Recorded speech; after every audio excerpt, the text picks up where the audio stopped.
Et salutations chers camarades et bienvenue dans cette nouvelle vidéo. On continue la lecture de L'État nous rend-il meilleur par Ruven Augien.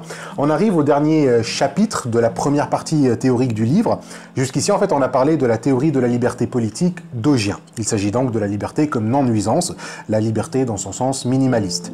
On l'a définie comme une liberté qui prend en considération toute forme de nuisance injustifiée et qui constitue un préjudice. La liberté comme non-nuisance est une liberté négative, c'est-à-dire qu'on est libre de quelque chose.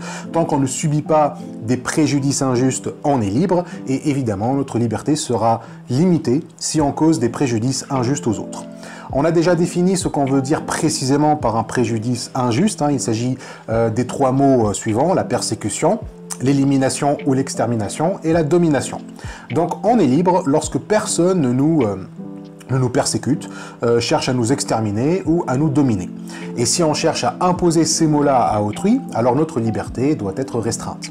C'est les trois mots principaux pour qualifier un préjudice. On peut se contenter de ça et donc passer directement à la partie pratique du livre, mais Augien nous dit qu'il y a encore quelque chose qu'on peut dire théoriquement sur la liberté comme non-nuisance. Jusqu'ici, en fait, ce qu'on a dit, c'est qu'elle est une liberté négative. On s'est juste contenté de définir à quelle conception de la liberté la non-nuisance appartient. Mais ceci ne veut pas dire qu'on a identifié son courant traditionnel, c'est-à-dire on s'est jamais demandé à quelle tradition de la pensée politique il fallait rattacher la liberté comme non-nuisance. Parce que oui, il y a une différence entre la conception de la liberté politique, est-ce que c'est une liberté négative ou positive, et la tradition de la pensée politique. Là aussi, on peut dire qu'il y a deux grandes traditions. Il y a la tradition républicaine et il y a la tradition libérale. Chacune peut se dire, en fait, défendre une conception ou l'autre. On peut trouver des libéraux qui défendent une liberté négative, tout comme une liberté positive. Et pareil, on trouve des républicains qui défendent une liberté négative, comme on en trouve qui défendent une liberté positive. Donc on peut se demander, en fait, à quelle tradition appartient la liberté comme non-nuisance. Est-ce que c'est une tradition libérale ou républicaine, ou peut-être une autre Alors on peut aussi se demander pourquoi est-ce qu'il faudrait chercher à le savoir.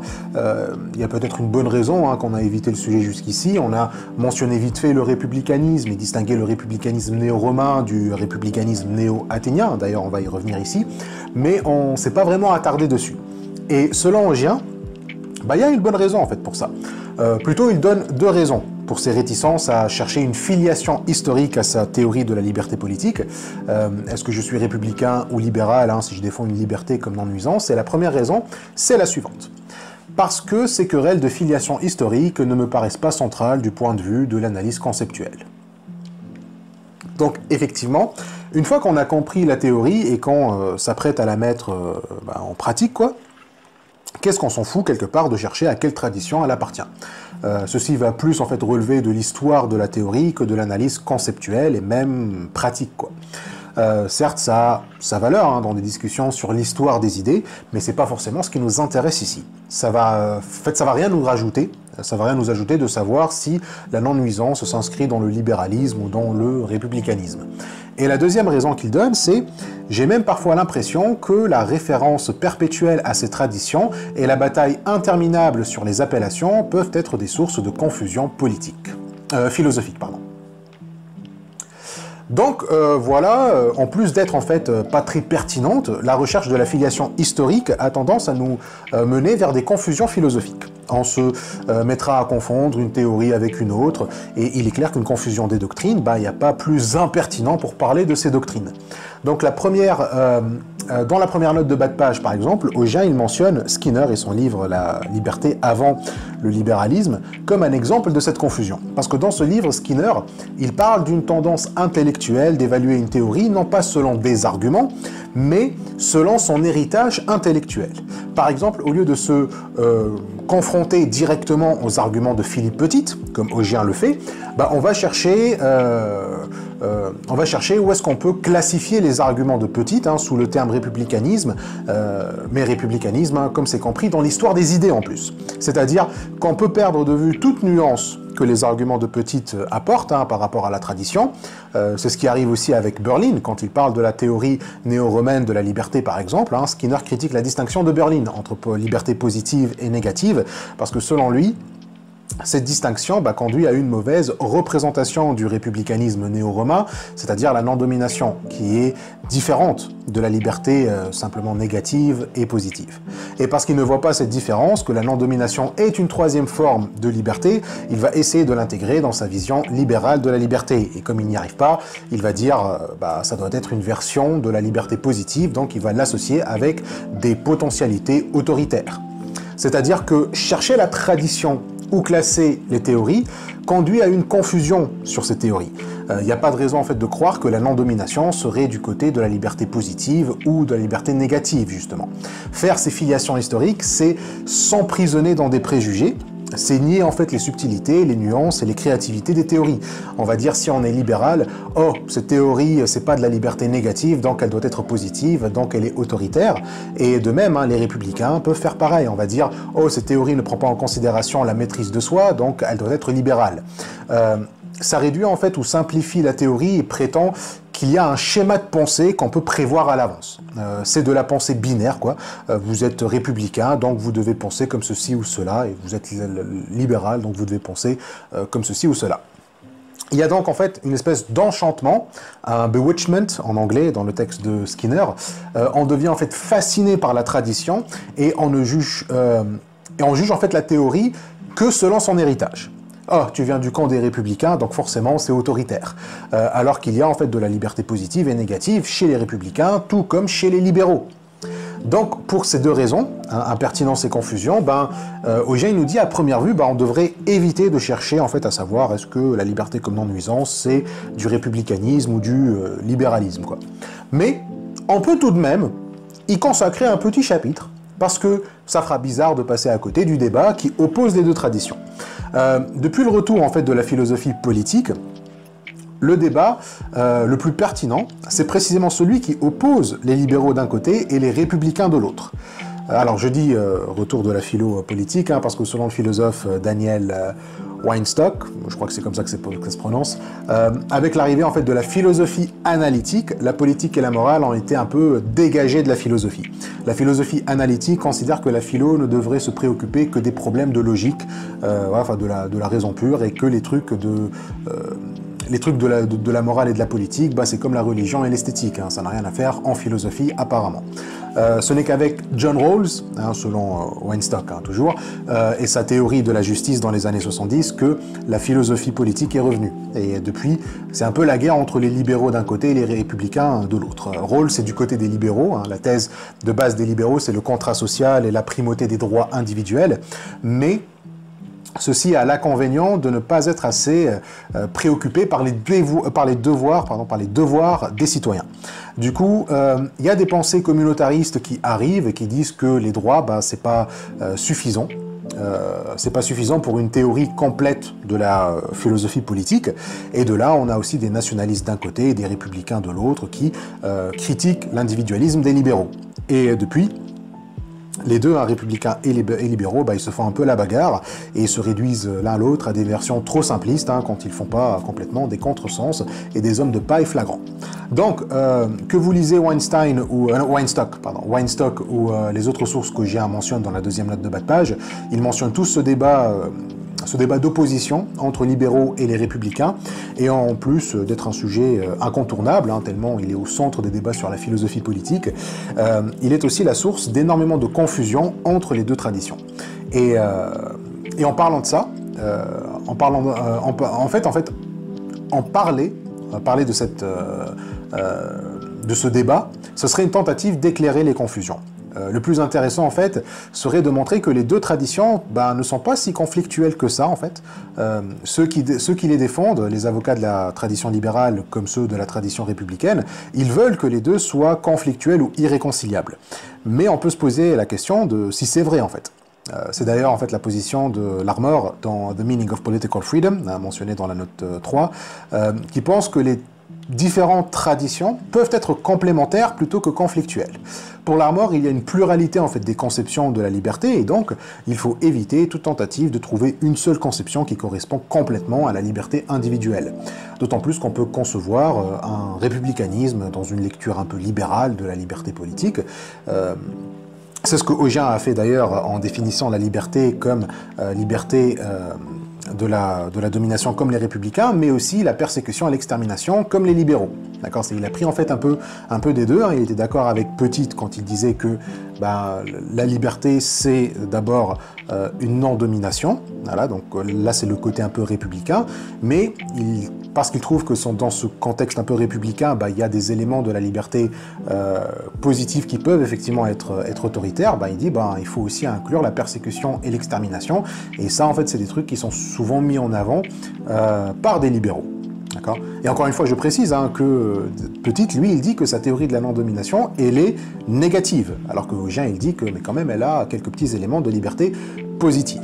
Donc voilà, pour vous rappeler en fait que si on est en fait républicain, ça ne veut pas dire qu'on va défendre une liberté positive, on peut très bien défendre une liberté négative. Mais voilà, elle va forcément avoir quelques petits éléments par-ci par-là de liberté positive. Et quand on est libéraux, on a tendance en fait à mettre de côté la domination et plus se focaliser, ou plutôt si on va intégrer la domination, ça va seulement être comme du point de vue en fait du droit uniquement, du point de vue de la liberté individuelle uniquement. Et voilà, et donc du coup ça peut en fait donner une version très simpliste de la liberté, qui oublie aussi que la domination, en fait, ça peut fonctionner sans qu'il y ait des interventions concrètes et tout ça. Donc, commençons par analyser les différentes interprétations de chaque tradition. Comme on a dit, avec le républicanisme, il y a deux façons de l'interpréter, comme néo-républicain et néo-athénien. Pareil pour la tradition libérale. On peut dire qu'il y a deux façons de se dire libéraux. Il y a les conséquentialistes et il y a les déontologistes. On commence par eux, les libéraux. Donc, qu'est-ce que ça veut dire être un libéral conséquentialiste déjà? Augien nous dit qu'un libéral conséquentialiste, c'est quelqu'un qui veut, citation, interdire toute intervention coercitive de l'État contre les personnes sur la seule base de leur style de vie, de leur religion et même de leur appartenance nationale. Du moment qu'elles ne causent pas de tort aux autres, il n'y a aucune raison de leur en causer. Donc ici, on se contente seulement d'interdire les interférences coercitives. Si mon style de vie ou ma religion, mes opinions et mon appartenance nationale ne causent pas de tort à autrui, l'État n'a pas à intervenir dans ma vie pour me dire que mon style de vie est immoral ou me l'interdire, quoi.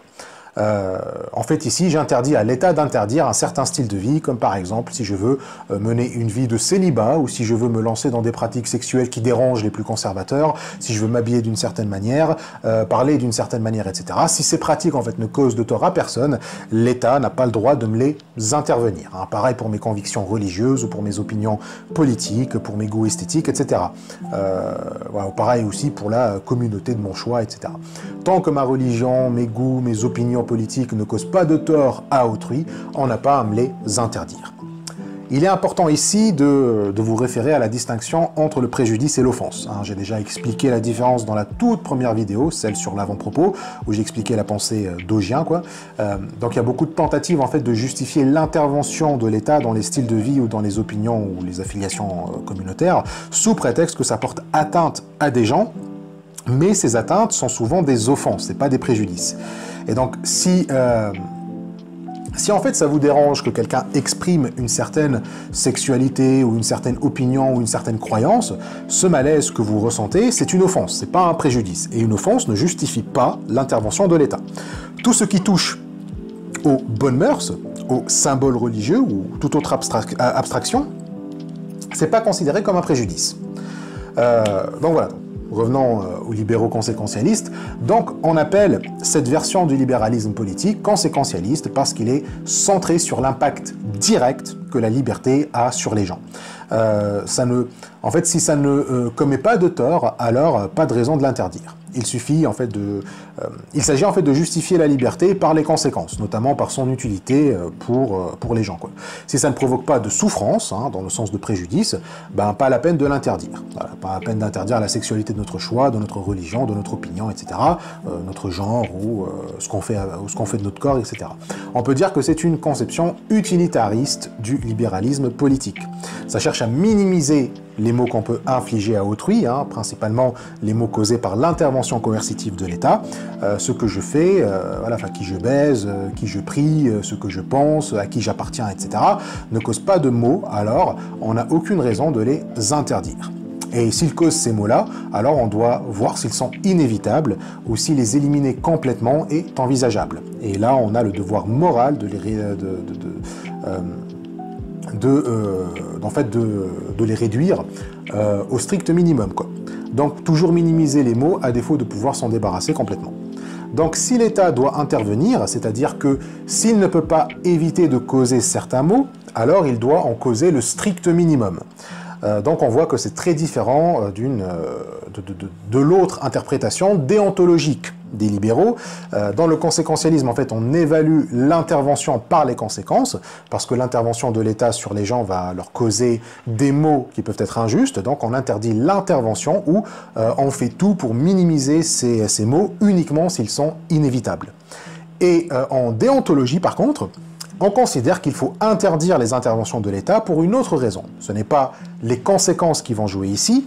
On est protégé des interventions de l'État, citation, en sacralisant des droits humains fondamentaux, comme celui d'exprimer ses croyances, ou ceux de ne pas être torturé ou emprisonné sans motif valable, et en essayant de donner à ces droits une force juridique universelle. Donc ici, c'est parce que l'intervention de l'État risque de violer un droit humain fondamental, un droit sacré, qu'on interdit l'intervention, voilà, c'est pour ça qu'on interdit l'intervention de l'État. L'intervention, genre très bien, elle peut très bien en fait causer aucun mal, ou en causer un qui soit très insignifiant, mais parce que cette intervention a violé ou elle a transgressé un droit humain fondamental, elle doit être interdite. Donc, dans le premier cas, on justifie l'intervention de l'intervention selon les conséquences qu'elle peut avoir. Et dans le deuxième cas, déontologique, c'est parce qu'elle consiste en une violation d'un droit fondamental, même si cette violation n'a causé aucun tort. Tu ne m'interdis pas de porter la tenue que je veux, de professer la voix que je veux, pas parce que ça n'a pas de mauvaises conséquences, mais parce que c'est mon droit en fait. De même, la raison pour laquelle tu ne peux pas me torturer, ce n'est pas parce que la torture aura des conséquences désastreuses sur ma santé mentale et physique, mais simplement parce que j'ai le droit fondamental de ne pas subir de torture. Donc, les libéraux déontologistes, ils mettent en valeur non pas les conséquences, mais le caractère inviolable des droits fondamentaux. On appelle ça déontologiste parce que le mot déon en grec signifie devoir. On a le devoir de respecter les droits fondamentaux des autres parce que c'est comme ça, hein, c'est ton devoir. Même si aller contre ton devoir ne va pas causer de tort, tu te tiens quand même à carreau parce que le devoir, c'est bien en soi. Tu fais la bonne chose parce qu'elle est bonne, pas selon les conséquences. Donc on retrouve ici l'inspiration kantienne du libéralisme politique, hein, et que Thomas Nagel mentionnait dans la note 4, appelle absolutiste. Ogier mentionne exactement un des essais de Nagel, Guerre et massacre, qu'on trouve dans son célèbre ouvrage Questions mortelles, Mortal Questions en anglais. Et c'est un recueil de plusieurs essais de Nagel sur le thème de la mort et la valeur de la vie. En tant que déontologiste lui-même, Nagel dit que la vie a une valeur intrinsèque, qu'elle est bonne en soi, et c'est cette valeur qui justifie les devoirs qu'on a envers la vie des autres. Dans Guerre et massacre, Nagel dit qu'il y a une limite à ce qu'on peut faire lorsqu'on est en guerre, quoi. Il écrit l'essai en 1971, après les actions inhumaines des États-Unis pendant la guerre du Vietnam, mais les exemples ne manquent pas aujourd'hui. Il dit que il dit en fait, peu importe c'est quoi le but de l'action de l'État, même pendant la guerre, peu importe la nécessité de l'action, ou les conséquences bénéfiques que ça peut avoir, ou sa noblesse, etc., si elle transgresse une certaine limite, elle ne peut pas être justifiée. En gros, la fin ne justifie pas les moyens, selon Nagel. Pour l'utilitarisme, si, mais pour les absolutistes, dont Nagel fait partie, non. Certains droits fondamentaux ne doivent jamais être violés, un point c'est tout. Bon, la position de Nagel est plus nuancée que ça, hein, mais on ne va pas entrer là-dedans. Et bon, Nagel ne parle pas de liberté, mais on voit bien un libéralisme politique qui défend une liberté négative, qui est le libéralisme conséquentialisme, hein, et l'autre déontologiste qui défend une liberté positive. Donc voilà. Alors, avec ça, est-ce qu'on peut dire que la liberté comme non-nuisance s'inscrit dans la tradition libérale? Ben non, en fait. Parce que, comme on l'a dit, la non-nuisance concerne trois mots principaux. La persécution, l'extermination et la domination. Ici, on voit que le libéralisme politique n'est efficace que contre les deux premiers. C'est efficace pour lutter contre la persécution et l'élimination arbitraire des gens, mais, comme il dit, ces conceptions contiennent moins de ressources pour justifier leur protection envers la domination économique ou sociale, du fait entre autres qu'elle sépare la question de la liberté politique et celle de la justice sociale et donne la priorité à la première. Donc le problème principal du libéralisme politique, c'est qu'en fait, cette distinction entre liberté politique... il fait une distinction entre la liberté politique et la justice sociale, même dans sa version positive. Il ne se contente que d'interdire des interférences, et donc il ne prend pas en considération la domination. Et le problème, c'est que les questions de justice sociale sont inséparables de la domination. Pour les libéraux, toute la liberté consiste en une non-interférence de l'État. Même si la liberté est une question de devoir, donc liée à la liberté positive, c'est juste par devoir qu'il faut limiter l'action de l'État, et donc ça ne prend pas en considération les questions d'inégalité économique ou sociale, tant que celles-ci ne sont pas le résultat d'une interférence de l'État. Or, nous, la liberté, chez Augien comme dans Nuisance, qu'on a expliqué qu'Augien a défendu jusqu'ici, c'est une liberté qui prend en compte les inégalités sociales. Liberté politique et justice sociale sont intrinsèquement liées pour Augien. Donc si on doit donner une filiation historique à la liberté comme dans Nuisance, ça semble pas être la tradition libérale, ni dans son interprétation conséquentialiste, ni déontologique. Mais qu'en est-il du républicanisme ? Est-ce qu'on peut donner à la liberté comme dans Nuisance la filiation républicaine? Comme on a dit, il y a aussi deux interprétations à donner au républicanisme, néo-athénien et néo-romain. Pour rappel déjà, c'est quoi le républicanisme? C'est tout simplement la liberté comme non-domination. Pour être libre, dit le républicain, il ne suffit pas d'avoir la possibilité d'agir sans rencontrer d'obstacles de la part de ses maîtres. Il ne faut plus avoir de maître. Donc ça, c'est la définition fondamentale de la liberté selon Philippe Petit.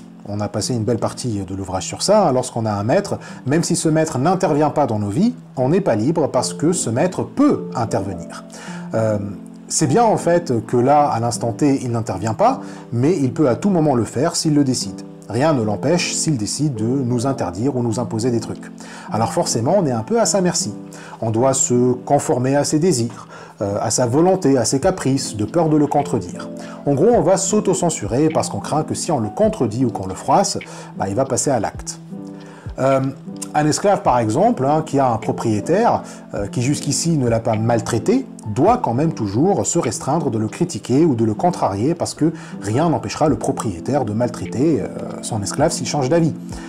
Pareil, une femme qui a un mari qui ne lui a jamais manqué de respect, n'a jamais exercé la moindre violence physique ou émotionnelle sur elle, mais qui est le seul, par exemple, qui gagne de l'argent dans le couple, fait que sa femme n'osera pas le contredire ou le contrarier parce qu'il a clairement du pouvoir sur elle. S'il fait des caprices, ne peut que s'y soumettre par précaution. Pareil avec un ouvrier qui doit se soumettre aux ordres de son patron, même si le patron est un patron sympa, qui organise des soirées pizza ou qui sait toujours montrer compréhensif et à l'écoute de ses employés et ses ouvriers, l'ouvrier va toujours s'imposer une certaine limite concernant ses revendications, même si ces revendications peuvent être très légitimes. Certes, jusqu'ici, le patron a toujours écouté tes revendications, il ne t'a jamais imposé des heures sup, etc., mais rien ne l'empêcherait s'il décide de le faire. Donc, tu es dans un rapport de force, et tu auras toujours peur que son comportement ne change à ton égard. En d'autres termes, tu dépends du tempérament ou de l'humeur de ton mari, de ton patron, de ton propriétaire. Un changement d'humeur peut entraîner des conséquences très néfastes sur toi, quoi. Pareil s'il change d'avis. Donc automatiquement, tu vas éliminer certains choix de ta gamme de possibilités, mais uniquement à cause du tempérament du maître. Alors il est clair que la gamme de nos choix ne peut jamais être statique. On va toujours se retrouver dans des situations où on doit sacrifier certains choix, limiter notre gamme, renoncer à certaines possibilités, etc. Si on se blesse gravement au sport, on doit retirer la possibilité de devenir un grand athlète de notre gamme, quoi.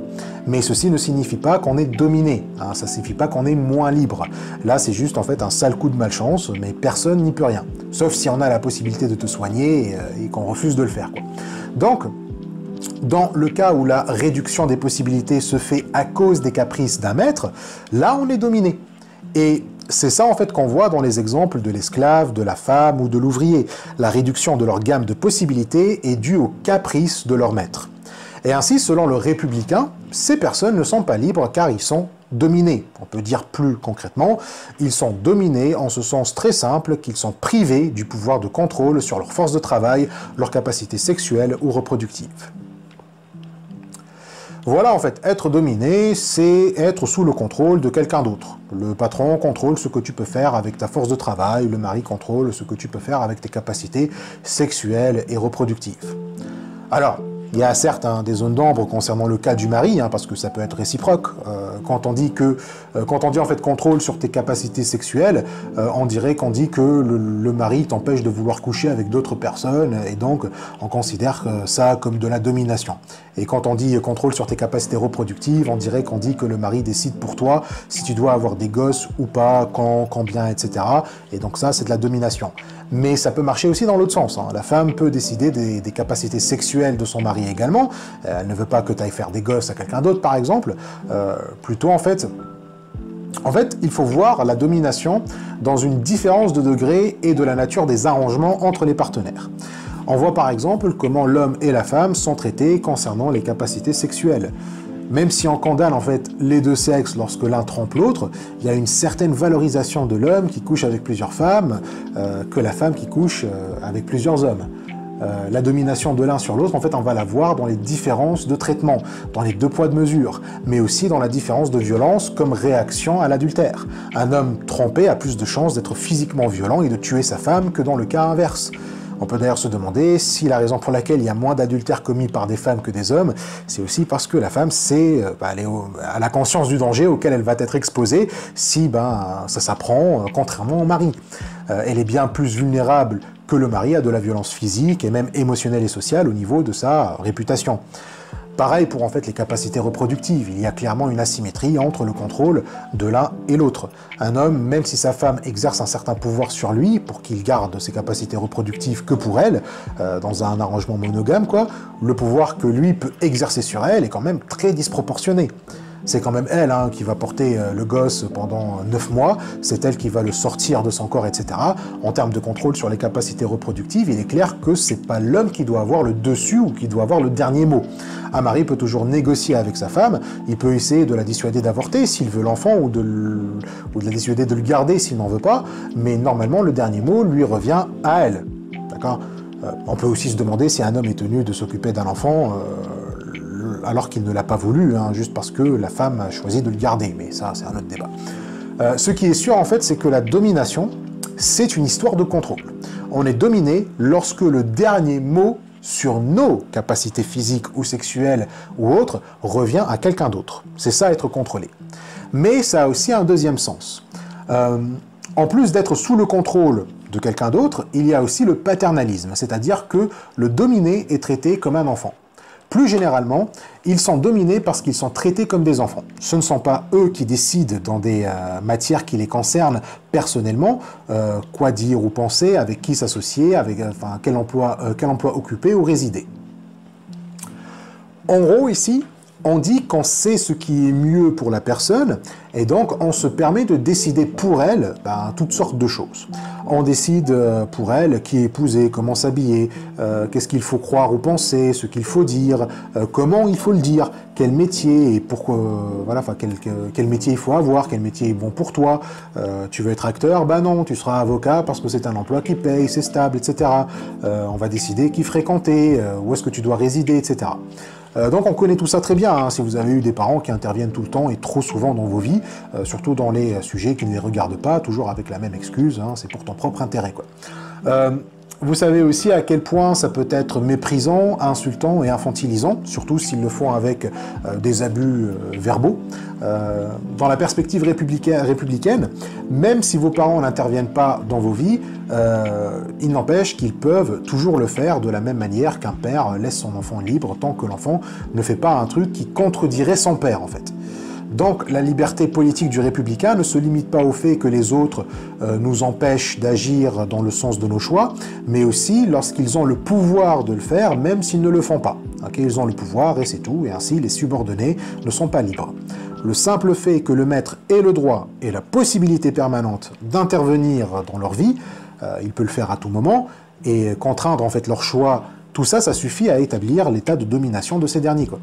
Ils vivent au mieux dans l'ignorance de cette domination et au pire dans la terreur de ces interventions possibles et imprévisibles. Donc être libre dans le sens républicain, c'est être libre de ces possibilités d'interférence, pas juste les interférences elles-mêmes, quoi. On est libre lorsqu'on n'a pas de maître, tout court, voilà. Donc la liberté républicaine vise une chose précise, détecter l'asservissement, car elle traque par définition toutes les formes de soumission, de dépendance ou de subordination, celles que pourraient subir des individus, comme celles dans les cités ou où des États pourraient être victimes. Alors, on a rarement abordé cette dimension de la liberté, qui est la liberté des cités et des États. Augien, dans la note 7, rementionne le livre de Skinner, et je ne sais pas pourquoi il a fait cette référence, puisqu'il ne donne pas en fait le numéro de page, c'est une référence générale, genre allez voir le livre pour comprendre, hein, sans te préciser où exactement dans le livre. Mais pourquoi ce livre en particulier? Parce que, à ma connaissance, tous les livres qui parlent du républicanisme parlent aussi de la liberté des États.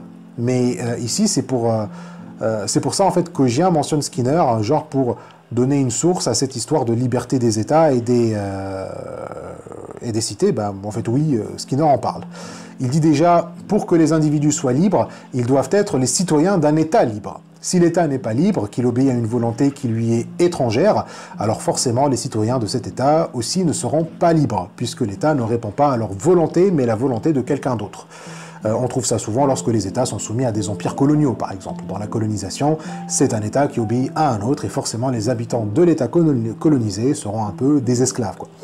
On peut aussi parler de la colonisation, là où il n'y a pas de colonisation par un État, mais par des multinationales, ou lorsqu'il y a des gens qui ne sont pas les représentants du peuple, mais qui sont assez puissants pour influencer les représentants du peuple. Des milliardaires comme Elon Musk ou Jeff Bezos sont capables de rendre des politiciens leurs serviteurs quelque part. Des États peuvent devenir les outils de puissance capitaliste et donc perdre leur autonomie et leur liberté. Même un État peut avoir un maître et devenir dépendant, quoi. Bref, la liberté républicaine concerne aussi la souveraineté des États, pas seulement les individus. Et comme la liberté au sens libéral, là aussi on a deux interprétations. On a le républicanisme néo-romain et le républicanisme néo-athénien. Selon Augien, c'est Petit qui a fait cette distinction en 1998 avec un article « Reworking Sandel's Republicanism ». Alors, cet article, c'est une review du livre de Michael Sandel, Democracy and its Discontents, un malaise dans la démocratie, donc un clin d'œil au livre de Freud, Malaise dans la civilisation et la culture, hein, selon la traduction. Dans ce livre, en fait, publié en 1998, Sandel, il propose un républicanisme comme alternative au républicanisme, qui pour lui a plusieurs limites à rectifier. Plus précisément, Sandel, il dénonce un déclin de l'engagement civique aux États-Unis. Il est américain, et il dit que les gens commencent à s'en foutre un petit peu de la politique, et ça, ben, c'est dangereux. L'idée fondamentale des États-Unis, c'est que lorsque on ne s'engage plus dans la vie civique, ben, les institutions vont s'effondrer, et avec elles, les idéaux de la liberté. Donc, pour Sandel, il y avait déjà un républicanisme à la base qui a fait les États-Unis. Sauf que ce républicanisme qui demande que les gens soient les maîtres d'eux-mêmes et qu'ils développent leurs vertus civiques, qu'ils participent en fait tout le temps à la vie politique, ce républicanisme s'est retrouvé petit à petit remplacé par du libéralisme. C'est ce que dit en fait Sandel.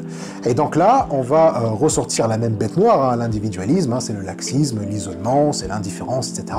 Et quand les gens en fait montrent le moindre intérêt à la vie politique, hein, c'est pour revendiquer des droits, mais jamais pour parler de leurs devoirs, etc. Il note aussi que la neutralité sur les questions morales, ça conduit juste à du relativisme et à de l'égoïsme, si ce n'est un sentiment d'être délaissé, de ne pas avoir un truc en fait pour se guider. Lorsqu'on a plus une source d'objectivité sur le bien, il n'y a pas de conception commune de ce qu'est le bien, de ce qu'est une vie bonne, selon Sandel, ça va foutre un petit peu la merde. Et donc bref, le libéralisme, c'est un peu le bordel et c'est un échec pour la démocratie, et du coup il va tenter de faire revivre la tradition républicaine, sauf que Petit ne va pas être très emballé par la version de Sandel du républicanisme, et va la qualifier de néo-athénienne pour s'en distinguer.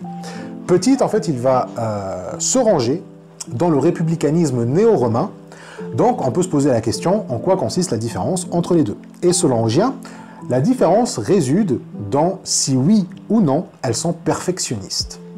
La première néo-athénienne est perfectionniste. Elle considère qu'il existe une hiérarchie du bien, que le civisme politique est la plus haute vertu et que l'État doit le promouvoir.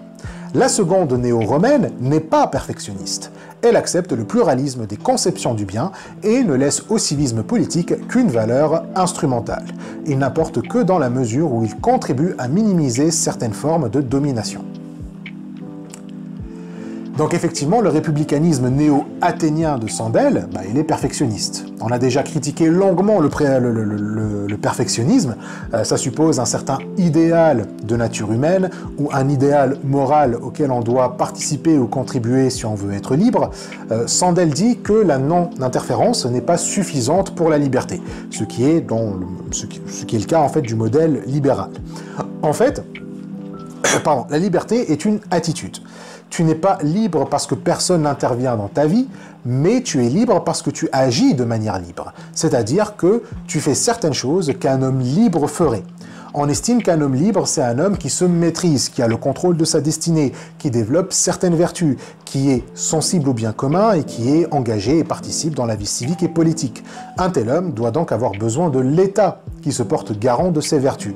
L'État ne peut pas être neutre sur les questions morales parce qu'il a la responsabilité de montrer aux citoyens les vertus qu'ils doivent avoir et les motiver pour les avoir. Sans ça, la démocratie tombe à l'eau selon Sandel.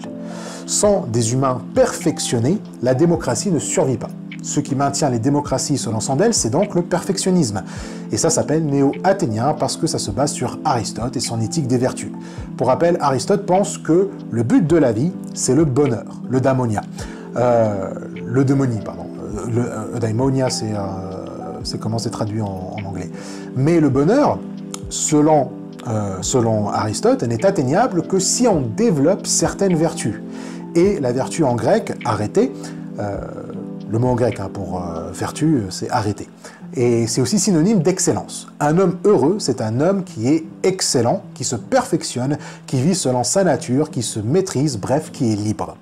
Donc pour Aristote, c'est aussi ça en fait l'essence de la police, de la cité. Le propre de la cité, c'est de viser le bonheur de ses citoyens. Comme les citoyens deviennent vertueux, la cité le devient aussi. Et donc, tout est bien dans le meilleur des mondes.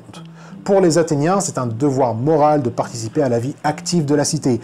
Aristote dit que l'homme est un animal politique, c'est-à-dire sa nature, c'est de participer à la vie de la cité, c'est de participer à la politique. Et c'est ça que Sandel reprend pour justifier son républicanisme. Une démocratie ne peut fonctionner que si tout le monde agit comme Aristote, en étant vertueux. C'est comme ça en fait qu'on est libre, en se perfectionnant moralement, en visant le bien commun. C'est une idée qui est aussi revenue à la mode depuis la Deuxième Guerre mondiale. Sandel parle aussi d'une autre philosophe, très connue après la guerre, Hannah Arendt, qui elle aussi fait la promotion d'un républicanisme néo-athénien. Et c'est normal, après la guerre, plusieurs ont blâmé les atrocités des totalitarismes sur le libéralisme, sur le fait que tout le monde voit des droits individuels, mais personne n'est là pour revendiquer des devoirs qu'on a envers les autres. Pour les libertés individuelles, tout le monde gueule, mais concernant les devoirs et les obligations morales, plus personne. Donc Arendt, dans La condition de l'homme moderne, un de ses ouvrages les plus connus, va dire qu'il faut une participation active dans la vie publique, ce qui est important, ce qui est en fait beaucoup plus important plutôt que la vie privée, que c'est ça en fait qui donne du sens à la vie, etc. Et donc, petite, il n'est pas très chaud avec ce républicanisme néo-athénien et va donc proposer le républicanisme néo-romain, qui lui n'est pas vraiment perfectionniste, même si on a vu qu'il a quand même fait des concessions à la liberté positive qui se base sur le perfectionnisme. D'ailleurs, Petite va même jusqu'à dire que les pères fondateurs qui ont mis en place la liberté américaine ne sont pas vraiment des néo-athéniens. Il mentionne surtout Madison et le fameux Federalist Papers pour dire que le républicanisme américain c'est aussi basé sur les néo-romains.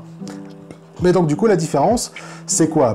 Déjà le néo-romain, comme on a dit, n'est pas perfectionniste, il ne suit pas les libertés des anciens, comme disait Benjamin Constant, mais il est plus aligné avec la liberté des modernes. C'est-à-dire qu'il ne va pas jusqu'à demander de cultiver des vertus. S'il le fait, c'est seulement pour des raisons pratiques, plutôt que parce que c'est un bien en soi. Aristote, quand il dit que c'est la nature de l'homme de se perfectionner moralement, il ne dit pas que c'est parce que c'est utile à la cité, mais parce que l'utilité, en fait, coïncide avec la nature de l'homme. C'est parce que c'est dans notre nature d'être vertueux que ça a une utilité. C'est d'ailleurs notre nature hein, qui prime.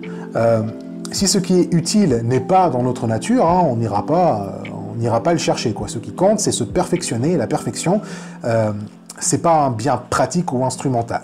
Aristote d'ailleurs considère que les relations réciproques ou mutuelles, où c'est donnant-donnant, je donne que parce que j'attends un truc en retour, ils sont légitimes mais ne sont pas en fait la perfection en termes de relation. Hein, la perfection vise le bien qui lui serait désintéressé.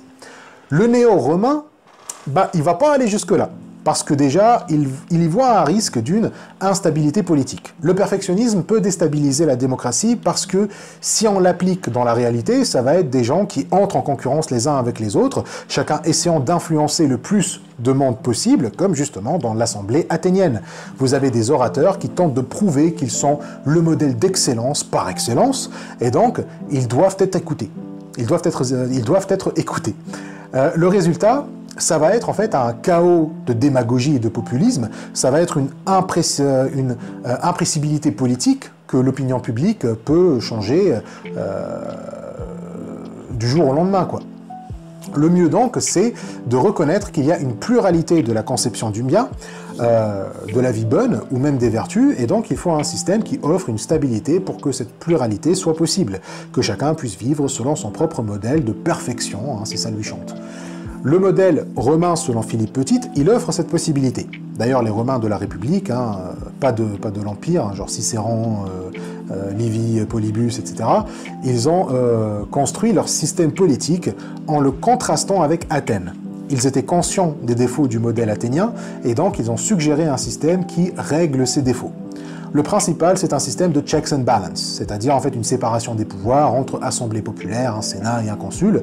Le partage des pouvoirs permet une stabilité parce que maintenant en fait les décisions politiques ne se prendront pas dans la minute, quoi. Si on prend des décisions toutes les 20 secondes, personne ne comprend plus rien, et ce qui va toujours être mis en avant, c'est l'intérêt au court terme, quoi.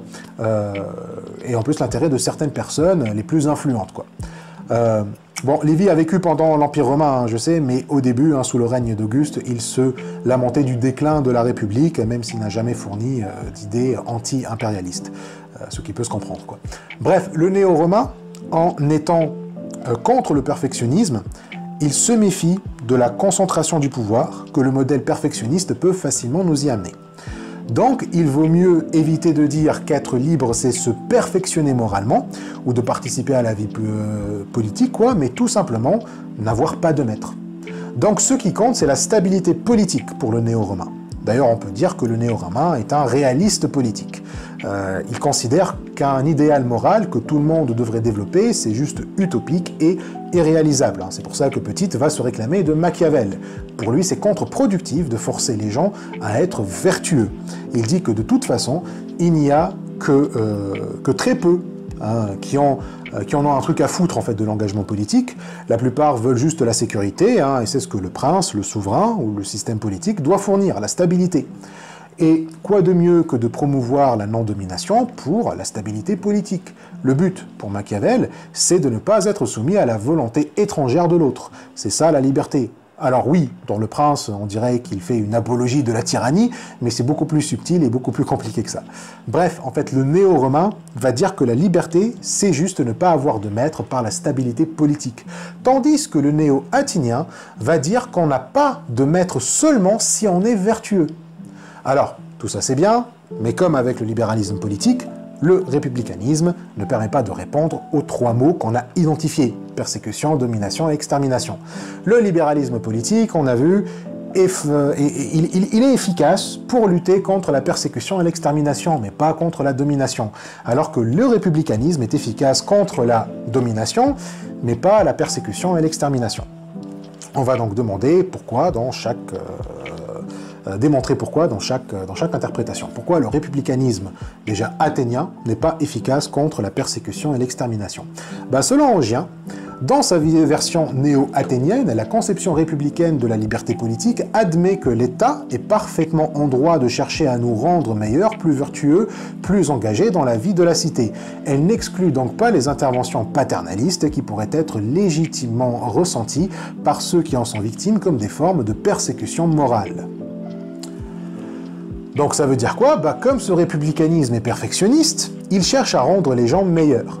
Ils doivent développer un certain caractère moral ou s'engager dans des activités spécifiques qui relèvent du devoir. On est clairement dans une liberté positive ici. Pour être libre, le républicain néo-athénien, il a l'obligation morale de participer à la vie de la cité. Il doit être vertueux, il doit se soumettre et obéir aux lois, etc. Et ainsi, ça admet un paternalisme de la part de l'État. L'État peut facilement justifier que tu n'es pas assez engagé, que tu ne remplis pas ton devoir de citoyen, et comme c'est dans ton intérêt d'être engagé ou de remplir tes devoirs de citoyen, alors l'État te forcera à le faire. Il peut donc facilement harceler moralement les chômeurs, les soi-disant individualistes, sur qui tout est toujours blâmé. Il peut décider de retirer les droits ou les libertés si l'État juge que certains les utilisent pour profiter. Voilà quoi, la mentalité des Nicolas quoi. Il y en a qui cherchent à détruire la sécurité sociale en disant que les assistés, c'est déjà des parasites qui veulent juste se la couler douce au lieu de travailler dur comme les honnêtes gens. Et donc, le droit à la sécurité sociale leur semble comme un obstacle à la vertu. Ils disent que les assistés doivent faire ce qui est moral. Et ce qui est moral, c'est être indépendant et travailler dur. C'est ça la vertu pour les moralistes, c'est de se tuer au travail. Et donc, les aides au chômage, les allocations, etc., c'est pas bien. Ça te rend immoral parce que ça te rend paresseux, individualiste, égoïste et dépendant de l'État. On trouve la même rhétorique concernant les sans-papiers, les immigrés, les minorités sexuelles ou même religieuses. On les blâme de ne pas vouloir s'intégrer, c'est-à-dire se conformer à un idéal moral, d'être eux-mêmes perfectionnistes, alors que les gens de souche ne vivent pas selon cet idéal. Bien sûr. C'est toujours les gens en marge qui doivent se conformer à l'idéal. On va moins en fait reprocher en français de souche alcoolique et violent de ne pas s'élever à l'idéal de la République que le musulman qui ne consomme pas une goutte d'alcool ou qui mange pas de porc, mais qui a fait l'erreur de prier dans la rue.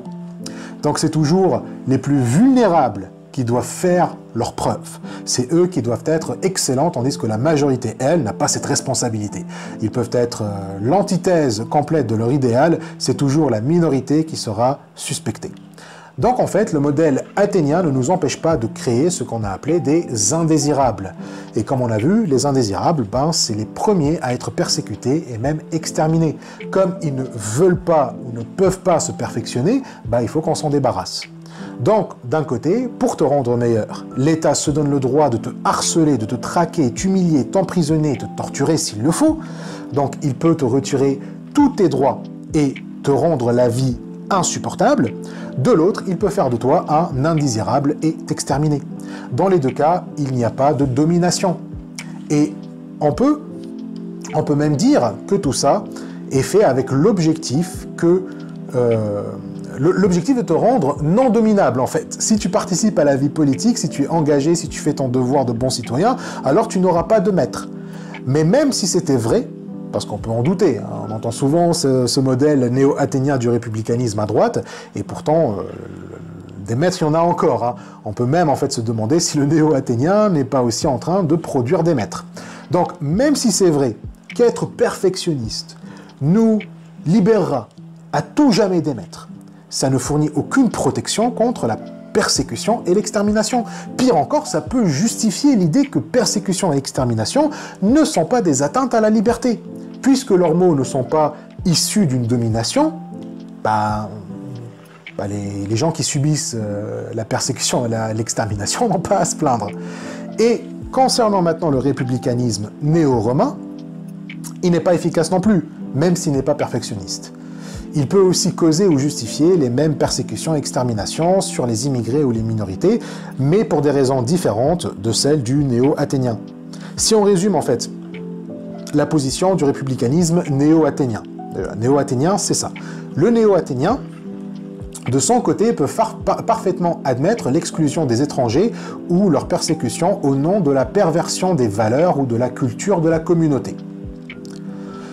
Voilà, le néo-athénien dit que ceux qui ne s'intègrent pas, qui ne s'assimilent pas à nos valeurs et notre culture, il s'exclut lui-même, et donc persécution et extermination deviennent justifiées, jusqu'à ce que jusqu'à ce qu'il se mette à faire en fait ce qui est bon pour lui, c'est-à-dire que jusqu'à ce qu'il s'assimile, quoi. Le néo-romain, par contre, va tout autant exclure les indésirables ou les non-citoyens, ou les soumettre aussi à un traitement injuste. C'est ce qu'un des critiques en fait de Petite démontre dans un article, hein, Marc Rigstad, voilà, R-I-G-S-T-A-D, donc Marc Rigstad. L'article en question, c'est Republicanism and Geopolitical Domination, en français républicanisme et la domination géopolitique. Et l'article, il dit que le républicanisme est complètement inefficace lorsque la domination est une affaire de géopolitique comme le libéralisme. Le républicanisme de Petit est là pour répondre aux problèmes du libéralisme. Celui-ci en fait protège de l'interférence, mais on a vu qu'il faut aussi protéger les gens de la domination. Mais quand il s'agit des gens des gens dont le statut juridique n'est pas du tout clair, le républicanisme devient tout aussi inefficace que le libéralisme, puisque même le libéralisme laisse la question des non-citoyens sans réponse. Le libéralisme ne peut pas protéger les sans-papiers, par exemple, et le républicanisme non plus. D'ailleurs, Rigstad commence son article avec un épigraphe du philosophe Hobhouse, qui a écrit sur le libéralisme, le présentant comme une philosophie politique qui cherche à libérer des gens de l'esclavage et de la servitude. Rigstad, en fait, il note la ressemblance, parce que du mot pour mot, presque en fait du mot pour mot, entre ce que dit Hobhouse et le républicanisme de Petite, genre les deux théories ne sont pas si différentes que ça. Et leur similitude va jusqu'à leur inefficacité lorsqu'on les applique aux problèmes relatifs aux relations internationales. Il dit qu'au final, le républicanisme de Petite, qui se voulait comme un remède au problème du libéralisme dans les relations entre nations, qu'on trouve notamment chez John Rawls avec ce concept de « the laws of the people », la loi des sociétés, la loi des peuples ou des nations, bah, ça ne résout pas ce problème. La loi des nations, ça c'était un modèle de Rawls qu'il a proposé dans les années 90 pour appliquer ses conceptions de la justice à l'échelle internationale. On ne va pas entrer dans les détails ni dans les critiques de ce modèle, hein, mais ce que dit Rigstad, c'est que les critiques du libéralisme de Rawls, bah, ça vaut aussi pour le républicanisme de Petite à l'échelle internationale. C'est pour ça que Rigstad parle de structure de domination transnationale. Donc la domination entre les frontières et le républicanisme néo-républicain, NRR pour Neo-Roman Republicanism, bah, ce républicanisme-là est inefficace quand il s'agit de cette domination entre les frontières. Les relations internationales relèvent, en fait, elles montrent le blind spot ou l'angle mort du républicanisme pour plusieurs raisons.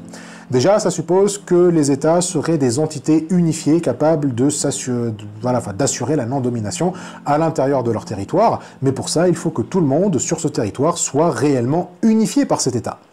Mais il existe des États qui sont fragmentés, qui ont des populations qui ne se revendiquent pas de la nationalité officielle de l'État.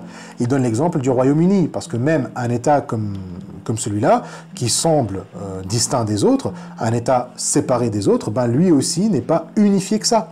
Les populations du Royaume-Uni peuvent se revendiquer à part, quoi. Les Scots peuvent dire qu'ils sont différents des Anglais. Certains vont même jusqu'à distinguer en Espagne les Espagnols et les Catalans. Et puis il y a des États avec des populations vraiment transnationales, jusqu'au bout, là, par exemple comme en Syrie où il y a plusieurs populations, genre les Kurdes, qui se revendiquent vraiment à part. Ces fragmentations en fait rendent très difficile d'instaurer une non-domination par le républicanisme de Petite, puisque comme dans The Law of the People de Rawls, bah, ça exclut les sociétés qui ne sont pas ordonnées selon Rawls. Rawls fait une hiérarchie en fait des nations qui peuvent entrer dans son ordre international. Pour lui, seules les nations ordonnées, qui sont démocratiques et qui respectent les droits humains, peuvent y adhérer. Mais pour le coup, ça peut justifier une indifférence au sort de ceux issus de ces autres sociétés barbares. Ça peut justifier l'exclusion des immigrés qui refusent de se laisser assimiler. Et donc, on retrouve une rhétorique xénophobe chez les républicains. Une rhétorique qui mettra toute la responsabilité sur les victimes. C'est aussi en fait un défaut chez les néo-romains. Comme la domination est forcément intentionnelle, ça va exclure les dominations économiques, qui sont le résultat d'un capitalisme déréglé. Et donc, ceux qui vont être responsables de ça, bah, ça va être les victimes. C'est elles qui ont choisi de venir ici, de travailler pour des bas salaires, de ne pas s'assimiler, etc. Une rhétorique qu'on connaît très très bien d'ailleurs. Ça peut exclure aussi les dominations causées par des problèmes environnementaux ou de changements climatiques. Lorsque les gens migrent parce qu'ils ne peuvent plus vivre là où ils vivaient avant, parce que l'environnement est détruit, les États vers lesquels ils se dirigent peuvent simplement refuser de les accueillir. Ça aussi, c'est un souci chez les républicains néo-romains. La non-domination pour eux semble être d'abord une affaire de citoyens. Si vous n'êtes pas citoyen ou si votre statut juridique est flou, vous n'êtes plus protégé déjà face à la domination. Déjà, face à la domination, vous êtes plus protégé. Parce que quand vous êtes immigré illégalement et sans papier, on peut facilement vous exploiter, quoi. Et donc Rikstad parle des cas où les immigrés sont victimes de trafic humain, sexuel ou d'organes, et qui ressemblent énormément à de l'esclavage.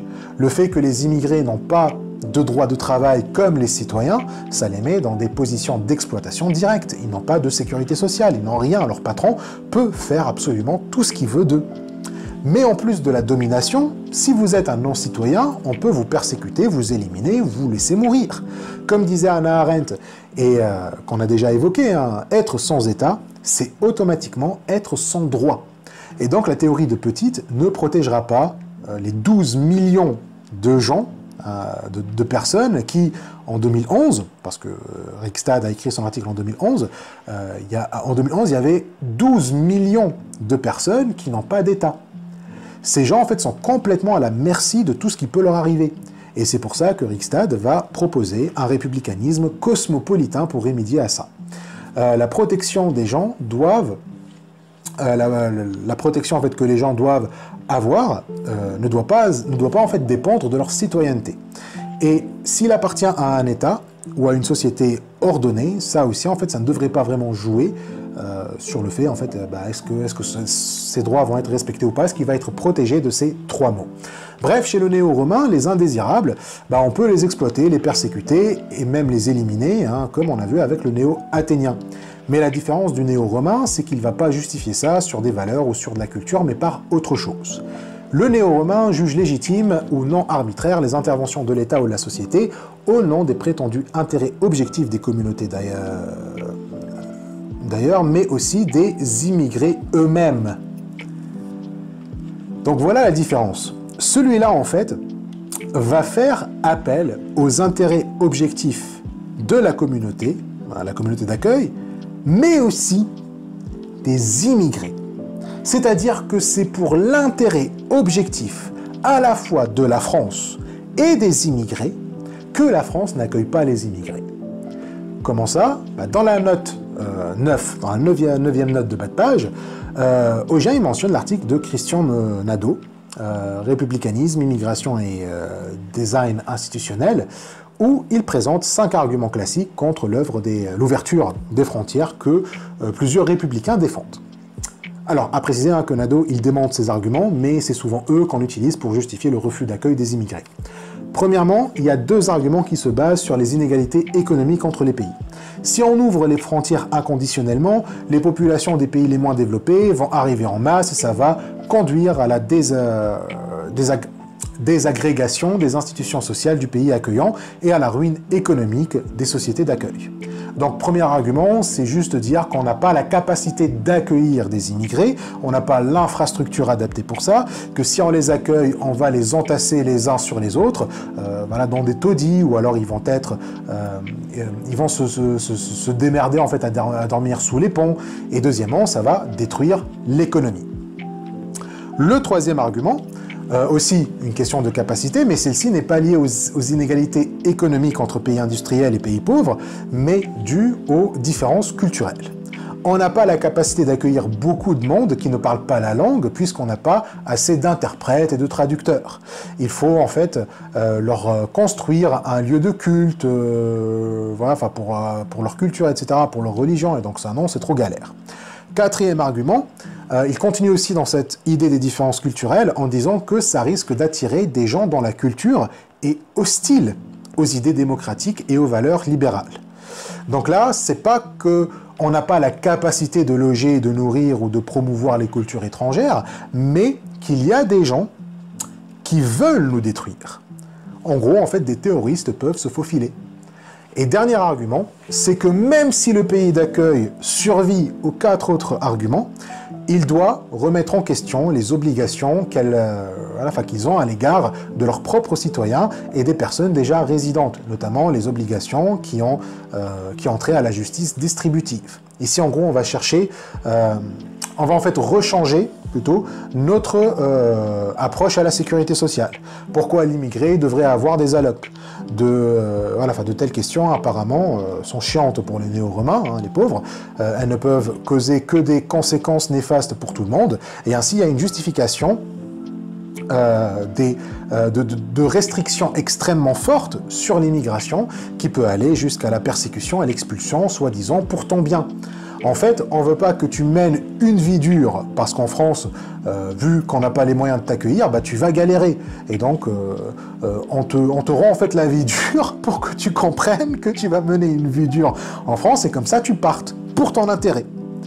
Dans la tête du néo-romain, ça marche comme ça, en fait. Du coup, pour lui, des lois limitant l'accueil des immigrants ne seraient pas arbitraires, puisqu'on a pris en considération les capacités d'accueil des sociétés, quoi. Donc, ça donne l'impression que la décision d'exclure ou de persécuter les immigrés, elle est à la fois sensible aux intérêts matériels des immigrants et ceux des sociétés d'accueil, ceux des membres de la société d'accueil. Donc, voilà, ça donne l'impression que c'est une impartialité parfaite. Du coup, ce qui distingue le néo-romain, finalement, c'est son conséquentialisme. Le néo-romain, il dit qu'il faut maximiser la non-domination, mais si on accueille des immigrés alors qu'on n'a pas les capacités de les accueillir, ça va foutre le bordel. Les immigrés seront exploités de la part de leur position précaire, donc si on les accueille, on peut se trouver avec plus de domination, alors que nous, on cherche à réduire la domination au maximum.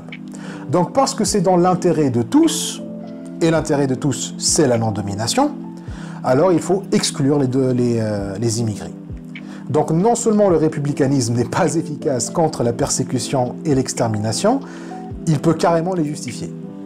Il se dit, si en persécutant ou en exterminant une population, je maximise la non-domination, alors je le ferai.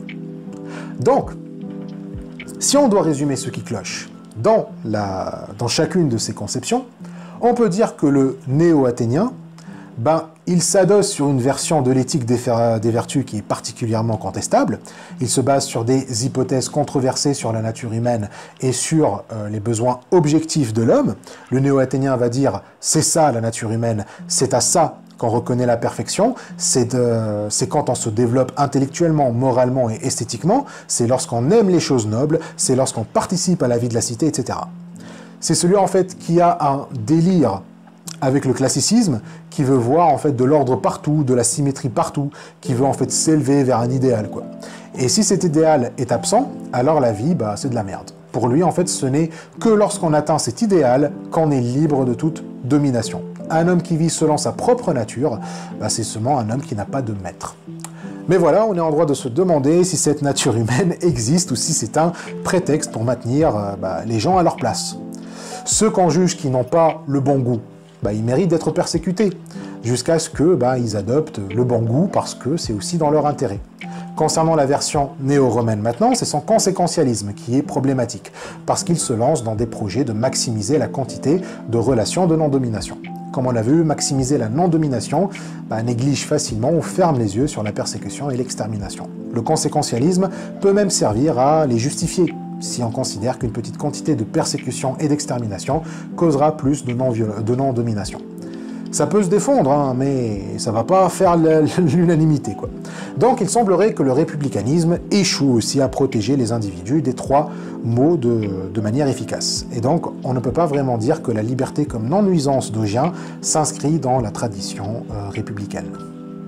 Ogien trouve que malgré le côté séduisant de la liberté comme non-domination, elle ne peut pas en fait être la forme la plus étendue de la liberté politique, puisqu'elle néglige la persécution et l'élimination. Selon Ogien, il faut qu'on cherche à épargner les gens de toute forme de domination, d'asservissement, d'exploitation ou du risque de ces maux. C'est louable, mais ce n'est pas suffisant. L'atteinte à la liberté, selon lui, ne se limite pas à la domination. Certes, on n'est pas libre lorsqu'on est dominé, asservi et exploité, mais on peut considérer qu'on n'est pas libre dans un autre sens. Il n'y a pas que lorsque nous sommes des esclaves ou des exploités qu'on n'est pas libre en fait. Il y a aussi lorsque autrui ne cherche même plus à nous causer ce genre de tort. On croirait que lorsque autrui ne cherche plus à te dominer, tu es libre, mais pas forcément. Lorsqu'autrui nous néglige, lorsqu'on se sent invisible, rejeté comme un déchet, comme indésirable, ben on n'est pas libre non plus. Lorsqu'on est persécuté et qu'on cherche en fait à nous exterminer, ben ok, on n'a pas de maître, mais quand même, de là à dire que notre liberté n'est pas atteinte, et ainsi en fait une théorie de la liberté qui ne prend pas en compte les trois critères, domination, persécution et extermination. On peut considérer aussi que le fait de t'ignorer complètement, c'est soit de la persécution ou de l'extermination, ou du moins un désir de t'exterminer. Donc si on ne prend pas en fait ces trois mots ensemble dans la théorie de la liberté, ben, notre théorie de la liberté va être incomplète. Et Augien pense que c'est le cas pour toutes les théories de liberté politique concurrentes. Donc la théorie la plus appropriée doit être étendue le plus possible pour inclure les trois mots principaux. Elle doit protéger les gens contre la domination, mais aussi la persécution et l'extermination. À mon avis, la meilleure conception de la liberté politique serait la plus étendue possible, c'est-à-dire la mieux capable de justifier les revendications de chacun d'entre nous à être protégé non seulement de la domination, mais aussi de la persécution et de l'élimination. Donc voilà, une telle théorie, elle se doit de parler d'une liberté concrète. C'est d'ailleurs ça le principal souci selon Augien des conceptions républicaines et libérales de la liberté, c'est qu'elles sont abstraites. Alors qu'est-ce que ça veut dire? Selon Augien, une liberté abstraite, c'est une liberté qui cherche plus à promouvoir l'intérêt d'une entité abstraite que les intérêts des individus physiques, qui eux seraient concrets. C'est ce qu'il reproche au libéralisme politique et au républicanisme. Il cherche plus à protéger des idéaux que la liberté des personnes concrètes. Prenons le cas du républicanisme. On a dit que son but, c'est de maximiser la non-domination, que ce soit dans le modèle néo-athénien ou néo-républicain. Il s'agit de faire en sorte qu'il y a moins de domination possible pour que ça soit en fait conforme à la nature humaine ou aux intérêts du plus grand nombre. Mais on a vu que le républicanisme accepte de porter atteinte ou de ne pas respecter les droits fondamentaux de certaines personnes physiques si au final on a plus de non-domination. On peut persécuter ou éliminer si ça permet d'arriver à un idéal de non-domination. Or, comment cet idéal se concrétiserait? Le simple fait de ne pas avoir de maître, c'est bien, mais ça veut dire quoi concrètement? Si ça ne me garantit pas une protection de mes droits, si ça peut aussi m'exposer à la persécution et l'élimination, c'est un peu une liberté très abstraite. La non-domination, elle serait libre comme idée, elle serait partout, elle profite, elle est peinarde. On peut s'imaginer un monde où personne ne se domine, mais par contre, où tout le monde est persécuté. On peut imaginer un monde où tout le monde est indifférent à tout le monde, il n'y a pas de maître, mais la qualité de nos vies va en prendre un sale coup, quoi. Et c'est ça le problème, c'est que la non-domination, elle ne ressent rien. Ce sont des gens concrets qui ressentent, c'est pas les idées, c'est pas les conceptions ou les notions. C'est eux qui peuvent en fait profiter de la liberté, c'est les gens. La non-domination par contre, elle, c'est juste une entité abstraite. Faire sa promotion ne doit pas en fait demander le sacrifice de ce qui permet à des individus concrets de profiter de la liberté. Si je ne peux pas être... disons que si je ne peux... Par exemple, si je ne peux pas dominer quelqu'un, mais que je peux quand même... Plutôt, si je ne suis pas dominé, voilà, si je ne suis pas dominé, mais je ne peux exercer aucun de mes droits, la non-domination, je m'en tape un peu, quoi. Même si on dit que le plus grand nombre profiteront de leurs droits, si moi, en fait, je ne suis pas dans ce grand nombre, j'ai tous les droits de refuser qu'on accepte, qu'on sacrifie, en fait, mes droits pour la non-domination du plus grand nombre, parce que n'importe lequel de ces autres pourrait être à ma place, en fait. C'est-à-dire, en fait, que les droits de personne n'ont de valeur intrinsèque. Les droits ne te protégeront pas d'une persécution ou d'une élimination si c'est pour maximiser une domination. Une non-domination, pardon. C'est pour maximiser une non-domination. Ainsi, pour un truc qui voulait éviter l'arbitraire, on se sentirait vraiment comme dans une loterie, là, non? Genre, vas-y, fais l'expérience. Prends 5 minutes et dis-toi que là, tes droits, à tout moment, ne pourraient pas te protéger de la persécution et de l'élimination si on juge que ça peut maximiser la non-domination. Bah, là, tu vas sentir que la non-domination, bah, déjà, non seulement c'est vachement abstrait, mais en plus c'est vachement arbitraire. Et donc du coup, Augien, il dit qu'il faut une approche qui prend en compte les droits concrets des gens. Citation, « Il y a toutefois des raisons de penser qu'il vaut mieux adopter une attitude plus respectueuse à l'égard des droits des personnes physiques concrètes et de ne pas être tenté de les sacrifier, même pour un résultat qui pourrait être appréciable selon les critères de la non-domination. Dans la mesure où on estime qu'une contrainte n'est moralement légitime que si sa victime n'a pas de raison décisive de la rejeter, c'est l'attitude la plus appropriée. » Donc voilà pour les républicains. Mais qu'en est-il des libéraux? Bah pareil. Ils ne respectent pas les personnes physiques concrètes, mais un idéal abstrait également. Les républicains protègent la non-domination, les libéraux, eux, ils vont protéger l'autonomie. Là, pareil, comme avec la non-domination, comme avec l'absence de maître, on peut très bien être autonome, mais ça ne veut pas dire qu'on est libre. C'est la critique classique du libéralisme, ça. Ça dit que tant que personne ne t'oblige à faire un truc contre ta volonté, bah tu es autonome. C'est toi-même qui détermine ta volonté, mais si je n'ai pas accès à mes besoins les plus fondamentaux, par exemple, bah ok, personne ne me dicte quoi que ce soit, mais je ne suis pas libre. Dans plusieurs cas, en fait, je dois me soumettre à des maîtres pour subvenir de mes besoins. Comme ces maîtres, en fait, ne m'ont pas forcé à être sous leurs ordres, bah, je me suis moi-même, en fait, porté volontaire, j'ai signé un contrat, j'ai consenti, etc. Bah, je reste autonome, mais bon, là aussi... on met en avant cet idéal d'autonomie. Genre, sur le papier, oui, je suis autonome, mais après, je dépends quand même d'un maître. Donc, les libéraux ne prennent pas en compte la domination, et c'est ça qui fait qu'au final, ils ne visent qu'un idéal abstrait aussi. La non-domination reste abstraite, hein, mais si on la prend pas en considération, ben, ce qu'on va défendre va être abstrait aussi. On a des gens autonomes, mais qui dépendent de la volonté d'un maître. Et également, Augien ajoute que si on met en avant l'idéal de l'autonomie, bah, on exclut ceux qui ne veulent pas de cet idéal, ou qui ne partagent pas la même définition de l'autonomie. On a deux façons de voir le problème de l'autonomie comme abstraction. On peut dire qu'une personne qui a consenti à une domination reste autonome et donc libre, mais ça, c'est pas évident. Il y a les critiques du consentement qui montrent la limite de l'autonomie, notamment dans les pensées féministes. Il y a bien sûr en fait des problèmes avec cette critique du consentement. Quand quelqu'un en fait consent à quelque chose qu'on juge immoral par exemple, on va essayer de démontrer que son consentement n'est pas authentique, qu'il est sûrement manipulé. Beaucoup de courants féministes font une critique du consentement en passant par là. Si une femme consente à faire du porno, c'est qu'elle est manipulée par des hommes ou parce qu'elle a intériorisé la misogynie, etc. Et Augien est critique. C'est critique dans la liberté d'offenser. Il dit qu'en fait, certaines féministes sont moralement outrées par les actions de certaines femmes, comme louer son corps pour du sexe, et donc elles vont essayer de prouver que ces femmes sont dominées. Par cette logique, on ne devrait pas en fait prendre en compte leur consentement parce qu'il n'est pas authentique. Il faut donc leur interdire de pratiquer ces métiers qui ne sont pas reconnus comme des métiers par plusieurs féministes. Donc là, en fait, on parle pas de ça. On ne parle pas de ça. Il y a des cas concrets où la personne donne un consentement, mais qui reste sous une domination, et donc son autonomie est abstraite.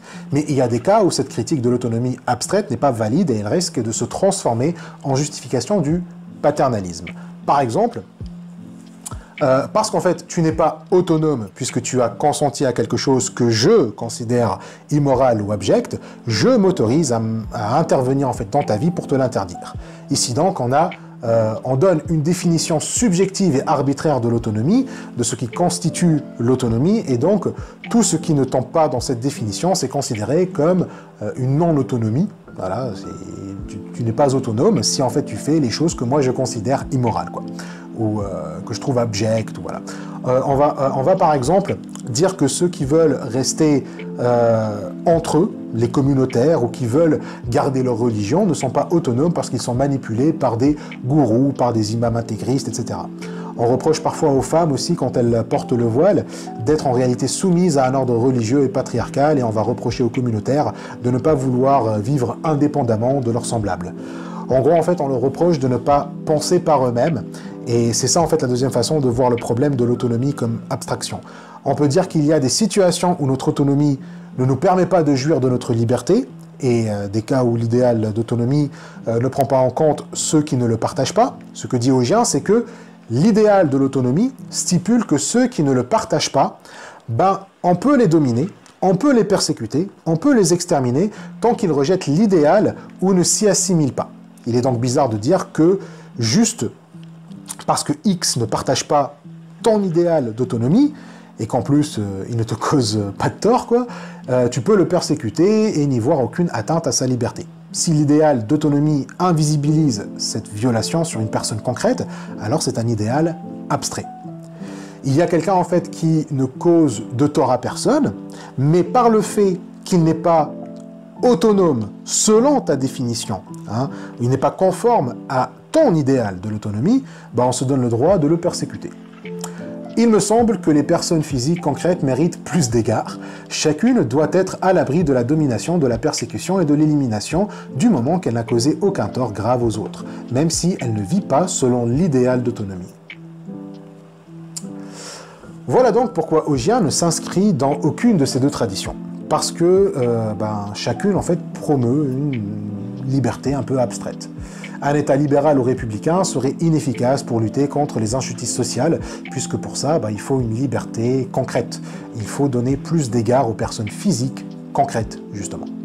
Mais l'État qui va préférer mettre ses ressources ailleurs, au lieu de promouvoir en fait la protection physique des personnes contre tout tort, qu'il soit une persécution ou domination, une élimination, et il va chercher à promouvoir la protection d'idéaux abstraits, ça c'est un gros problème.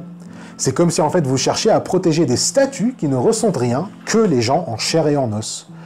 Du point de vue que je défends, la seule justification qui me paraît acceptable des interventions de l'État par la menace ou la force n'est pas la promotion de valeurs abstraites comme la non-domination, l'autonomie ou la dignité, mais la protection des individus à l'égard des souffrances injustes qu'on veut leur infliger. Domination, persécution et élimination. C'est pourquoi je me permets de dire que la conception de la liberté politique que je veux défendre est concrète. C'est celle des individus particuliers. On pourrait dire aussi qu'elle est individualiste, mais il me semble que ce serait au risque de plusieurs malentendus que je tiens à éviter.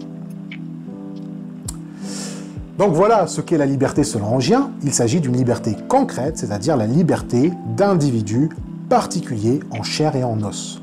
Alors oui, c'est une liberté, comme il dit, qu'on peut qualifier comme individualiste. Et il précise qu'on peut générer beaucoup de malentendus sur cette terminologie.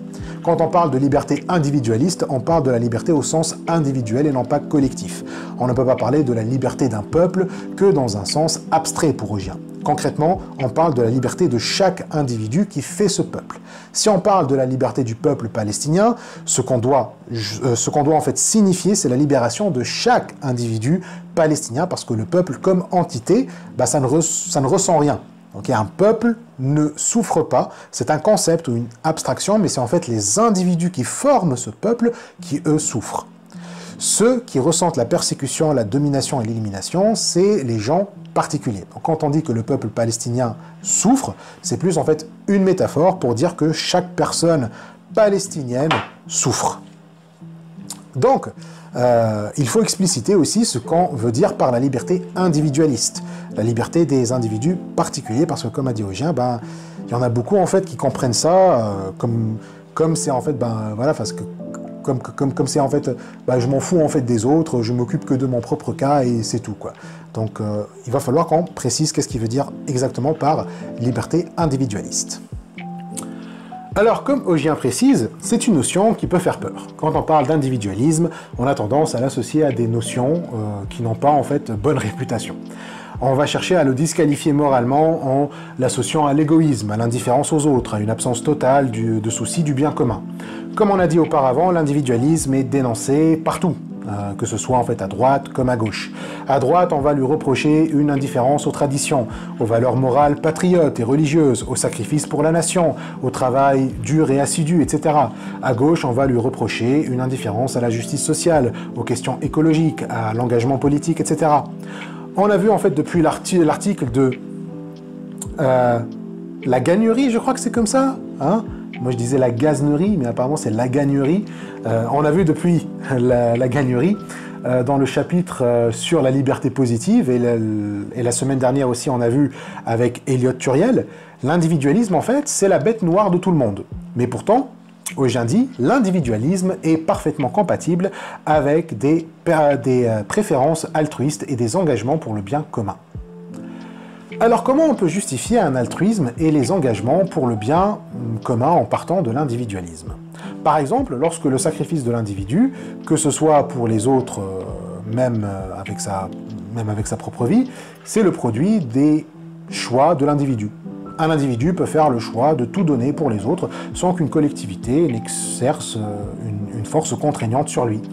On peut dire oui, mais quand même, ça va être très très rare, et le souci, c'est lorsque le sacrifice en question est nécessaire et que la collectivité est en droit de demander un tel sacrifice, quoi. Si on est dans un moment où la collectivité a besoin de ce sacrifice, et que là, ce moment-là, l'individu n'a pas envie de se sacrifier, on est un peu dans la merde. Il faudrait compter en fait sur une chance énorme pour que le moment où l'individu prend par lui-même la décision de se sacrifier, ça n'implique pas forcément sacrifier sa vie, mais faire un acte altruiste ou s'engager pour le bien commun tout simplement, mais il faut espérer en fait que ce moment-là coïncide avec le moment du besoin de la communauté. Il faudrait croire en fait en une espèce d'harmonie préétablie pour que ce soit possible, quoi.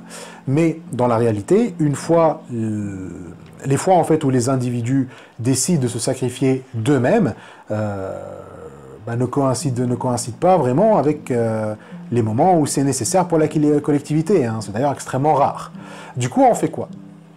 La question en fait n'est pas évidente parce que c'est justement pas évident que les nécessités pour la collectivité soient aussi toujours prioritaires sur l'individu.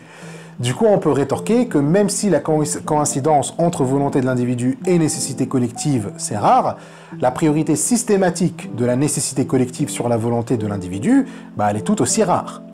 Surtout qu'en plus, il y a plein de choses qu'on pouvait prendre pour des nécessités collectives et pour lesquelles on a sacrifié des volontés individuelles, qui ensuite se sont révélées pas du tout nécessaires, ou pas graves en fait, au point de demander un sacrifice d'une volonté. Donc il y a plein de trucs en fait à prendre en considération avant de dire individualisme égale indifférence vis-à-vis du bien commun. Un autre truc qu'Ogin nous recommande de faire, c'est la distinction entre individualisme normatif, c'est-à-dire moral et politique, et individualisme ontologique ou méthodologique. Ici en fait, certains vont faire une confusion entre les deux. Ceux qui déplorent l'individualisme sur le plan moral vont dire que ceux qui défendent l'individualisme défendent un concept paradoxal ou contradictoire. C'est-à-dire, pour rejeter l'individualisme normatif, ils vont dire que, de toute façon, l'individualisme, ontologiquement, il ne peut pas exister. Ils vont, par exemple, s'attaquer à l'individualisme ontologique pour disqualifier l'individualisme normatif. Si l'individu, ontologiquement parlant, n'existe pas, alors on ne peut pas défendre la praxis morale et politique qui en découle. Mais ceci est un argument fallacieux. La morale ou la politique individualiste ne présuppose pas l'existence d'un individu ontologique. D'ailleurs, Ogin sait que l'individu ontologique, l'individu abstrait comme l'appelle Marx, il n'existe pas. Déjà, plein de propriétés de l'individu sont sociales et relationnelles. Les individus sont eux-mêmes parce qu'ils sont dans des systèmes relationnels. Ils ne tirent pas leurs propriétés d'individus d'eux-mêmes de par leur ontologie, quoi. Un individu n'est pas un individu qu'en relation avec... un individu, c'est un individu qu'en relation avec un autre individu. S'il est tout seul, il ne peut pas épuiser ses qualités ou ses propriétés de lui-même. Un individu ne peut pas être grand qu'en relation avec un plus petit que soi, quoi. Un père ne peut être un père que s'il est en relation avec une progéniture, un oncle qu'en relation avec une nièce ou un neveu, un maître qu'en relation avec un disciple. À la note 10, Ogin il mentionne un autre livre de Petite, Pensée en société. Alors, je n'ai pas lu ce livre, j'ai même pas eu accès à son sommaire, donc je sais juste en fait que c'est un recueil d'essais par Petite. Comme j'ai pas accès au sommaire, donc j'ignore quels essais, donc je me suis dit, à défaut de lire le livre, je pouvais au moins trouver des essais séparément, mais voilà, pas un moyen de les trouver parce que j'ai pas accès au sommaire. Je suis néanmoins tombé sur un truc qui disait en fait de quoi chaque chapitre parle, et le deuxième chapitre c'est sur l'homo economicus. Et je sais que Petite a écrit un essai sur ça en 1995, et c'est un essai où il critique cette idée que l'homme est indépendant de ses relations sociales. Et donc je me suis dit, c'est peut-être ça, c'est peut-être cet essai-là qu'il y a dans ce livre, hein, qui est le deuxième chapitre du livre. Et donc il s'intitule en anglais « The Virtual Reality of Homo Economicus », la réalité virtuelle de l'Homo economicus. Et donc en gros, l'Homo economicus, c'est un concept de l'homme qui le présente comme un être économique, qui est motivé principalement par ses propres intérêts économiques à lui. Il a une identité juste de lui-même parce qu'il l'épuise dans son intérêt propre. Cette réalité en fait de l'homme est fausse, comme le suggère le titre de l'essai, hein, c'est une réalité virtuelle. Postuler que l'humain est un agent rationnel qui prend des décisions selon ses intérêts pour expliquer son comportement, c'est juste de la merde comme théorie comportementale. Voilà. Pour petit, en fait, il ne faut pas exagérer le rôle que joue l'intérêt personnel dans nos vies. L'intérêt, selon lui, ne s'active que lorsqu'on est menacé. Il ne s'active pas lorsque tout baigne, voilà, enfin, il fonctionne un peu comme une alarme, en fait. La plupart du temps, les gens fonctionnent selon un pilote culturel, cultural pilot, comme dit Petite. C'est-à-dire, en fait, que tu agis selon les normes de ta culture, tu te laisses guider jusqu'à ce que ces normes te conduisent dans des territoire où tu es en danger. Si la suivi de ces normes vont te mettre dans une position vulnérable, c'est là en fait où le système d'alarme se déclenche et que tu passes en mode economicus. Mais ce qui fait en fait ta réalité, c'est pas tes intérêts personnels, mais tes relations avec les autres. Pareil pour la notion d'intérêt personnel. Elle aussi se construit à travers les relations sociales. Elle ne vient pas automatiquement à l'individu, issu d'une ontologie indépendante. C'est ce que nous apprend, par exemple, les théories sociales de l'individuation. Devenir un individu est un processus social. Ce qui fait mon identité personnelle, c'est un long travail d'apprentissage social, des interactions riches et constantes avec autrui, et Augien ajoute aussi des dispositifs institutionnels d'un genre spécifique, comme l'attribution d'un nom individuel. Là, Augien fait référence à George Herbert Mead, le fameux sociologue américain et son livre « L'esprit, le moi et la société », publié en 1934, donc 3 ans après sa mort. C'était un recueil de ses cours à l'université de Chicago par ses étudiants, et dedans, la théorie de Mead, déjà c'est du behaviorisme, il s'agit d'une science psychologique et d'une science du comportement qui se base sur ce qui stimule l'individu. Pour un behavioriste, ce que tu es, c'est tes interactions avec ton environnement. Et Mead critiquait déjà d'autres behavioristes comme John B. Watson, qui prenaient en considération que les stimulations physiques et négligeaient les stimulations sociales. Et donc Mead, lui, il va un petit peu tout baser sur ça, sur les interactions avec le social, qui est beaucoup plus abstrait que le physique. Mead va dire qu'on réagit à des symboles. C'est surtout eux qui vont faire notre identité personnelle. Et ces symboles n'existent qu'en société. Ils sont l'articulation de nos relations sociales. Un nom propre qu'on reçoit est un symbole parce qu'il va nous permettre de communiquer, il va nous permettre de nous visualiser, même de se représenter, etc. On va pas entrer dans le détail, mais voilà, en fait, le livre de Mead, c'est un peu une référence dans ce domaine. À chaque fois que vous voulez parler de l'identité personnelle comme un processus qui naît à travers la société, donc un processus social, quoi, Mead, l'esprit, le moi et la société, hein, the mind, the I and society en anglais, il est un peu incontournable. Et ainsi, en fait, on peut conclure que l'individu ontologique, indépendant, qui tire de lui-même son identité ou ses propriétés, on sait que c'est un mythe. Il ne peut donc pas servir de base fondamentale à une théorie de l'individuation. On ne peut pas dire, en fait, comme théorie qui explique le processus de production de l'individu, hein, c'est ça l'individuation, que l'individu se produit lui-même. Ça serait commettre une contradiction. On ne peut pas, en fait, prendre comme base, pour expliquer la production d'une chose, cette même chose. On ne peut pas dire, pour t'expliquer comment se produit l'individu, il faut commencer par l'individu. Donc, comme dit Augien, les théories qui présentent l'individu tel que nous le connaissons aujourd'hui, non pas comme l'élément de base à partir duquel se constituent des relations sociales, mais comme un produit des relations sociales, me paraissent parfaitement défendables. Donc, les théories contemporaines sur l'individuation ne prennent pas l'individu comme antérieur à la société, mais le prennent comme son produit. L'être de l'individu, donc, n'est pas indépendant de ses interactions sociales. Il en est même le produit. Même si on veut donner une valeur intrinsèque à l'individu par des concepts comme la responsabilité individuelle, dire que même si l'individu n'est pas le produit de lui-même et de la société, il a cependant une valeur indépendante en étant responsable de ses actes. Il ne peut pas utiliser le fait qu'il est le produit d'une certaine société comme justificatif de toutes ses actions. On peut dire aussi, on peut en fait mentionner aussi les concepts comme individuation des peines et le mérite personnel. Même si on est le produit d'une société ou d'un groupe, on ne peut pas punir en fait le groupe en entier. On ne peut punir que des individus et le mérite n'est que le propre de l'individu aussi. On ne peut pas punir un groupe parce qu'on estime que chaque individu a une certaine part de responsabilité. Lorsque vous organisez un braquage à plusieurs, vous n'avez pas tous les mêmes peines, quoi. Vous n'allez pas tous être punis de la même façon. Celui qui reste dans la voiture à attendre que les autres reviennent de la banque ne va pas avoir la même peine que celui qui va tirer sur les agents de sécurité, quoi, ou qui va prendre des gens en otage. Et pareil, lorsqu'un groupe fait du bon travail, le mérite est partagé individuellement. Celui qui, dans un projet de groupe, a travaillé le plus ou contribué le plus, devra être plus récompensé que celui au sein de ce même groupe qui n'a rien fait, quoi, qui a moins travaillé. Mais même si vous donnez des valeurs qui se détachent un petit peu du fait que l'individu reste le produit d'un groupe ou d'une société, ça ne remet pas en cause cette ontologie.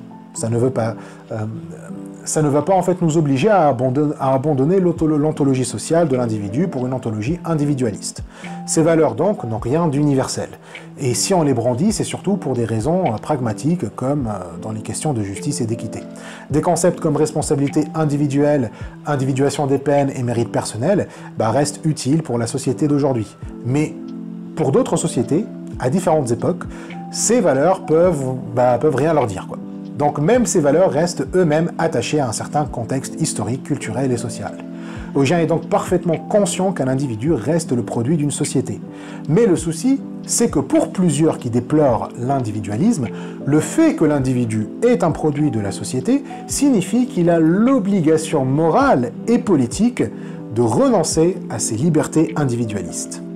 Ils disent que comme l'individu est le produit de sa société, il est entièrement redevable à la société qui l'a produit. Et donc finalement, même les valeurs qu'on a mentionnées, qui sont souvent des valeurs mises en avant par des conservateurs, ça reste des valeurs qui visent à nier l'individualisme.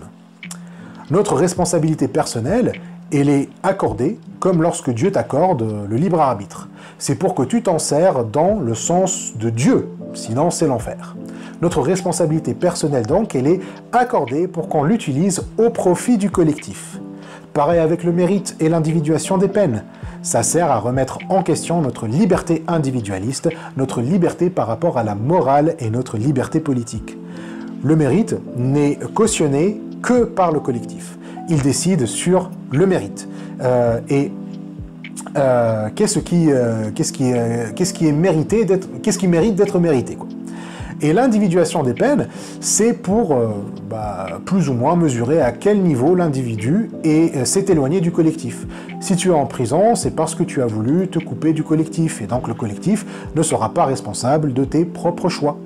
Donc, on a bien un rapport de force entre collectif et individu qui met l'individu dans une position bien inférieure. Sous prétexte que l'ontologie individualiste est intenable, la liberté individualiste le serait aussi. On peut même noter une conception qu'Ogien appelle atomiste de la société. On est atomiste lorsqu'on dit que les phénomènes sociaux sont des agrégations en configuration des actions, des attitudes, des relations d'individus indépendants. Celle-ci est vraiment perverse, parce que celle-là, elle dit que la liberté individualiste est intenable, donc comme tous ceux qui cherchent en fait à blâmer l'individualisme pour tout et pour n'importe quoi, mais en partant d'une ontologie individualiste. Les atomistes admettent que la base de la société, c'est l'individu, que l'individu n'est pas le produit de la société et qu'il n'est pas en fait l'entité fictive ici, mais que c'est bien la société qui est fictive. On peut croire qu'Ogien serait un atomiste, puisqu'une société ou un peuple, comme il dit tout à l'heure, c'est une notion abstraite. On peut même dire fictive, mais pas vraiment. Ogien dit bien que le concept de société est abstrait en termes de liberté. quand on veut appliquer des notions normatives à la société, là, ça devient un concept abstrait. Il n'a jamais dit que c'est fictif. Un peu comme si tu veux dire qu'il faut protéger les nombres, il faut protéger le chiffre 1. Alors le chiffre 1 est une abstraction, mais c'est pas forcément une fiction. On ne peut pas en fait le protéger puisqu'on ne peut pas lui faire du mal, mais ça ne veut pas dire que c'est fictif. Donc Augien ne dit pas que la société est fictive quand il dit qu'elle est abstraite, et qu'on ne peut pas en fait blâmer quelqu'un de faire du mal à une société si aucun de ses membres n'a subi de préjudice. Donc il n'accepte pas l'ontologie individualiste et il ne dit pas que les sociétés sont fictives, contrairement aux atomistes. Les atomistes, en fait, c'est comme Margaret Thatcher. C'est des gens qui, non seulement partent d'un individualisme ontologique, donc déjà c'est contradictoire, mais en plus, c'est pour être conservateur. Et même plus conservateur que les conservateurs. Hein, c'est des fascistes, en fait. Au moins, en fait, les conservateurs peuvent partir d'une ontologie sociale. L'individu, c'est le produit de la société. Leur erreur, c'est de conclure que parce qu'on est le produit de la société, on doit sacrifier nos libertés individuelles. Mais les atomistes, eux, sont dans un délire chelou. Ils partent d'une ontologie individualiste. Hein, il n'y a que des atomes, comme dans la physique, hein, la société, c'est comme la matière, hein, ça n'existe pas. Il n'y a que des atomes, des individus comme ça dans le vide. Donc ils partent de ça, mais pour justifier un maximum de restrictions des libertés individuelles, parfois même plus que ceux qui partent d'une ontologie sociale. Citation. On peut être atomiste, c'est-à-dire défendre une ontologie dans laquelle les individus sont les seules choses réelles, les entités collectives étant des fictions, tout en plaidant pour de larges restrictions dans les libertés individuelles, assimilées à des expressions répugnantes de permissivité morale. C'est le cas des néoconservateurs à la Margaret Thatcher. Il y en a toujours, qui glorifient l'individu, nient l'existence des sociétés et cherchent à imposer un ordre moral contre les libertés individuelles. Donc Augien donne une source à la note 12 que je vous recommande vraiment de lire parce que c'est un livre en fait qui s'appelle British Conservatism, The Politics and Philosophy of Inequality par Peter Doré. Et selon lui, tout le conservatisme en fait, en fait il parle du conservatisme britannique, hein, celui que Thatcher spécifiquement, mais on peut facilement voir en fait partout que le conservatisme, surtout dans les pays occidentaux, on peut dire que le conservatisme dans les pays du tiers-monde est différent, mais qui reste quand même tout aussi problématique. En fait, le conservatisme dans les pays qui ne sont pas occidentaux peut au moins être un peu cohérent, parce que le conservatisme dans des pays musulmans ou en Afrique, en Asie mineure, en Amérique latine, bon, Amérique latine peut-être pas avec l'Argentine et le Brésil, mais c'est des pays qui suivent une logique capitaliste très décomplexée. Mais pour les autres, en fait, le conservatisme des musulmans ou des Chinois ne font pas l'éloge de l'individu, justement. Le conservateur blanc européen, ce qui est marrant avec lui, c'est qu'il va glorifier l'individu tout en commettant des liberticides. Tandis qu'ailleurs, le conservateur va juste commettre des liberticides, il ne va pas glorifier l'individu. Du coup, quand tu commets des liberticides tout en insultant en fait l'individualisme, c'est plus cohérent que quand tu le glorifies. Vous voyez ce que je veux dire? Margaret Thatcher, en fait, comme elle est atomiste, donc c'est quelqu'un en fait qui va glorifier l'individu en disant qu'il n'existe pas de société, mais pour mettre le plus de restrictions sur les individus. Et donc du coup, c'est ça en fait le conservatisme européen qui est très chelou. Donc en fait le livre, c'est sur ce conservatisme européen et aussi américain qui est en contradiction avec lui-même et qui est, comme le dit très bien Doré, c'est une philosophie politique de l'inégalité. C'est-à-dire que la base du conservatisme, c'est d'apporter une justification aux inégalités pour ne pas les combattre. D'ailleurs, tout le premier chapitre, hein, c'est sur comment les conservateurs expliquent et justifient les inégalités. Le conservatisme, dit Doré, défend et même fait la promotion des inégalités, c'est-à-dire qu'il en veut de plus en plus. Le néoconservatisme, en fait, qui a apporté le néolibéralisme, veut des inégalités illimitées. Et tout ça en partant de la glorification de l'individu. Tu as en fait le schéma suivant. Glorification de l'individu, justification des inégalités, justification des liberticides. Alors, comment on passe de l'un à l'autre? Bon, déjà, les néoconservateurs, ils considèrent l'individualisme comme le fondement d'une société libre et prospère. Ils commencent avec ça, parce qu'ils soutiennent que les individus possèdent naturellement des talents, des ambitions et des capacités différentes. Et donc ces disparités, selon eux, ça va nécessairement conduire à des disparités en termes de richesse et de réussite. Donc l'inégalité, c'est juste enraciné dans la nature humaine. C'est dit déjà dès le premier chapitre, hein, Inequality is rooted in human nature itself, pour les néoconservateurs. Et avec ça, tu as déjà une justification des inégalités. Et donc, plus il y en a, et donc plus ce sera juste. Plus il y a des gens qui réussissent et d'autres qui échouent, c'est la manifestation de la nature humaine, on n'y peut rien. Les inégalités ne sont pas le résultat d'une injustice systématique, mais plutôt la conséquence naturelle d'une société libre. Et ainsi, ils considèrent les efforts visant à réduire les inégalités comme une ingérence injustifiée dans la liberté individuelle. Donc on a une glorification de l'individu, et on passe à une justification des inégalités. Et maintenant, comment est-ce qu'on passe à la justification des liberticides? Les néoconservateurs, comme on a dit, considèrent les inégalités comme naturelles et nécessaires. Ils soutiennent donc que les tentatives visant à éliminer par la redistribution des richesses ou intervention de l'État-providence, on cherche à éliminer en fait ces inégalités, sont par nature coercitives et finalement oppressives. Si tu mets une sécurité sociale, tu entraves la liberté des individus puisque tu vas chercher à réduire les inégalités. Donc le fait d'assister les gens est elle-même vu par ces néoconservateurs comme une entrave à la liberté. Pour le conservateur, la liberté prime sur l'égalité. Il n'y a pas à discuter. Du coup, il va tout faire pour interdire au nom de la liberté tout ce qui peut appeler à remettre en question la position des dominants. Thatcher part d'une croyance que l'adoption de lois ou la mise en œuvre des politiques destinées à parvenir à une plus grande égalité socio-économique doit inévitablement entraîner des restrictions correspondantes à la liberté individuelle, ce qui pour elle est inacceptable. Et donc cette croyance est ensuite utilisée pour justifier des politiques qui restreignent certaines libertés, en particulier celles qui remettent en cause les hiérarchies économiques. Par exemple, la restriction des droits syndicaux ou des libertés sociales qui demandent une remise en question des dominants, les pratiques homosexuelles, les mouvements antiracistes, les revendications féministes, etc. Puisque pour le conservateur, si l'homo ou le trans souffre, si le noir est confiné dans un ghetto, si les femmes sont dominées par les hommes, etc., c'est qu'ils sont inférieurs. Ou alors, ils ont pris de mauvaises décisions dans leur vie et donc ils sont responsables. S'ils revendiquent quoi que ce soit, si on cède à leurs revendications, si on paye les chômeurs, si on légalise le mariage homosexuel, si on accepte les migrants, on retire la liberté et le mérite des hommes blancs cis. Donc il faut réduire les libertés par l'augmentation des pouvoirs de la police et l'imposition des contrôles sociaux stricts.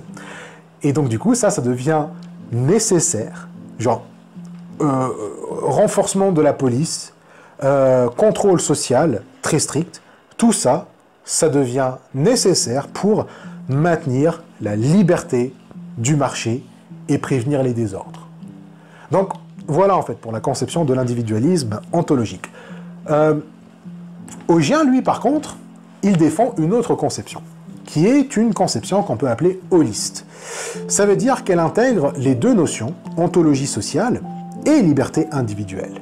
L'holisme signifie qu'on prend en considération la totalité. Whole, en anglais, signifie le tout.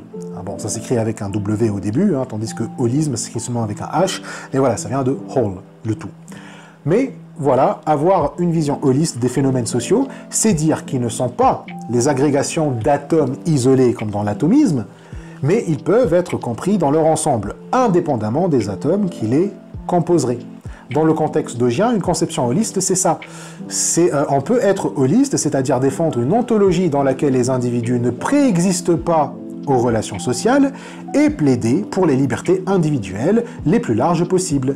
Liberté de conscience, d'expression, liberté de procréer ou de ne pas procréer, etc.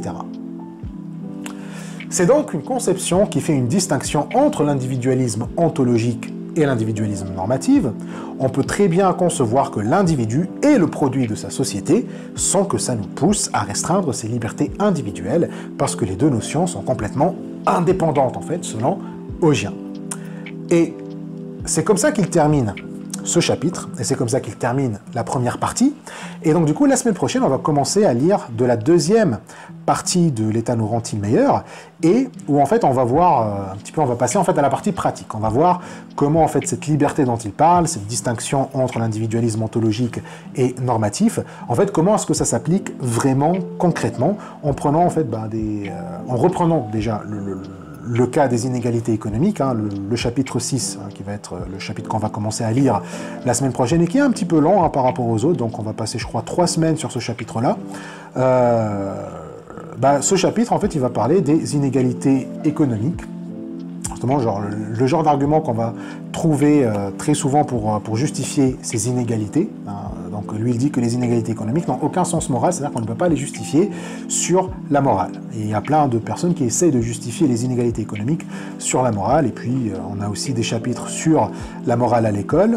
Ça aussi, on va voir que c'est très très important, comment est-ce que la liberté positive essaye de s'infiltrer à travers les programmes de morale à l'école.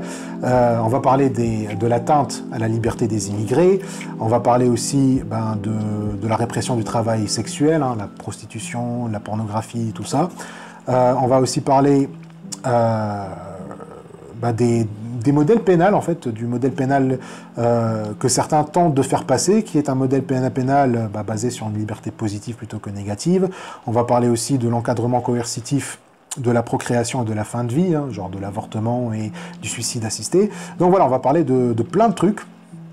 Et voilà, à la semaine prochaine pour commencer cette deuxième partie de l'État nous rend-il meilleur. Voilà, j'espère que cette vidéo vous a plu, hein, comme d'hab, abonnez-vous, le petit pouce bleu, sonnez la cloche, etc. Le petit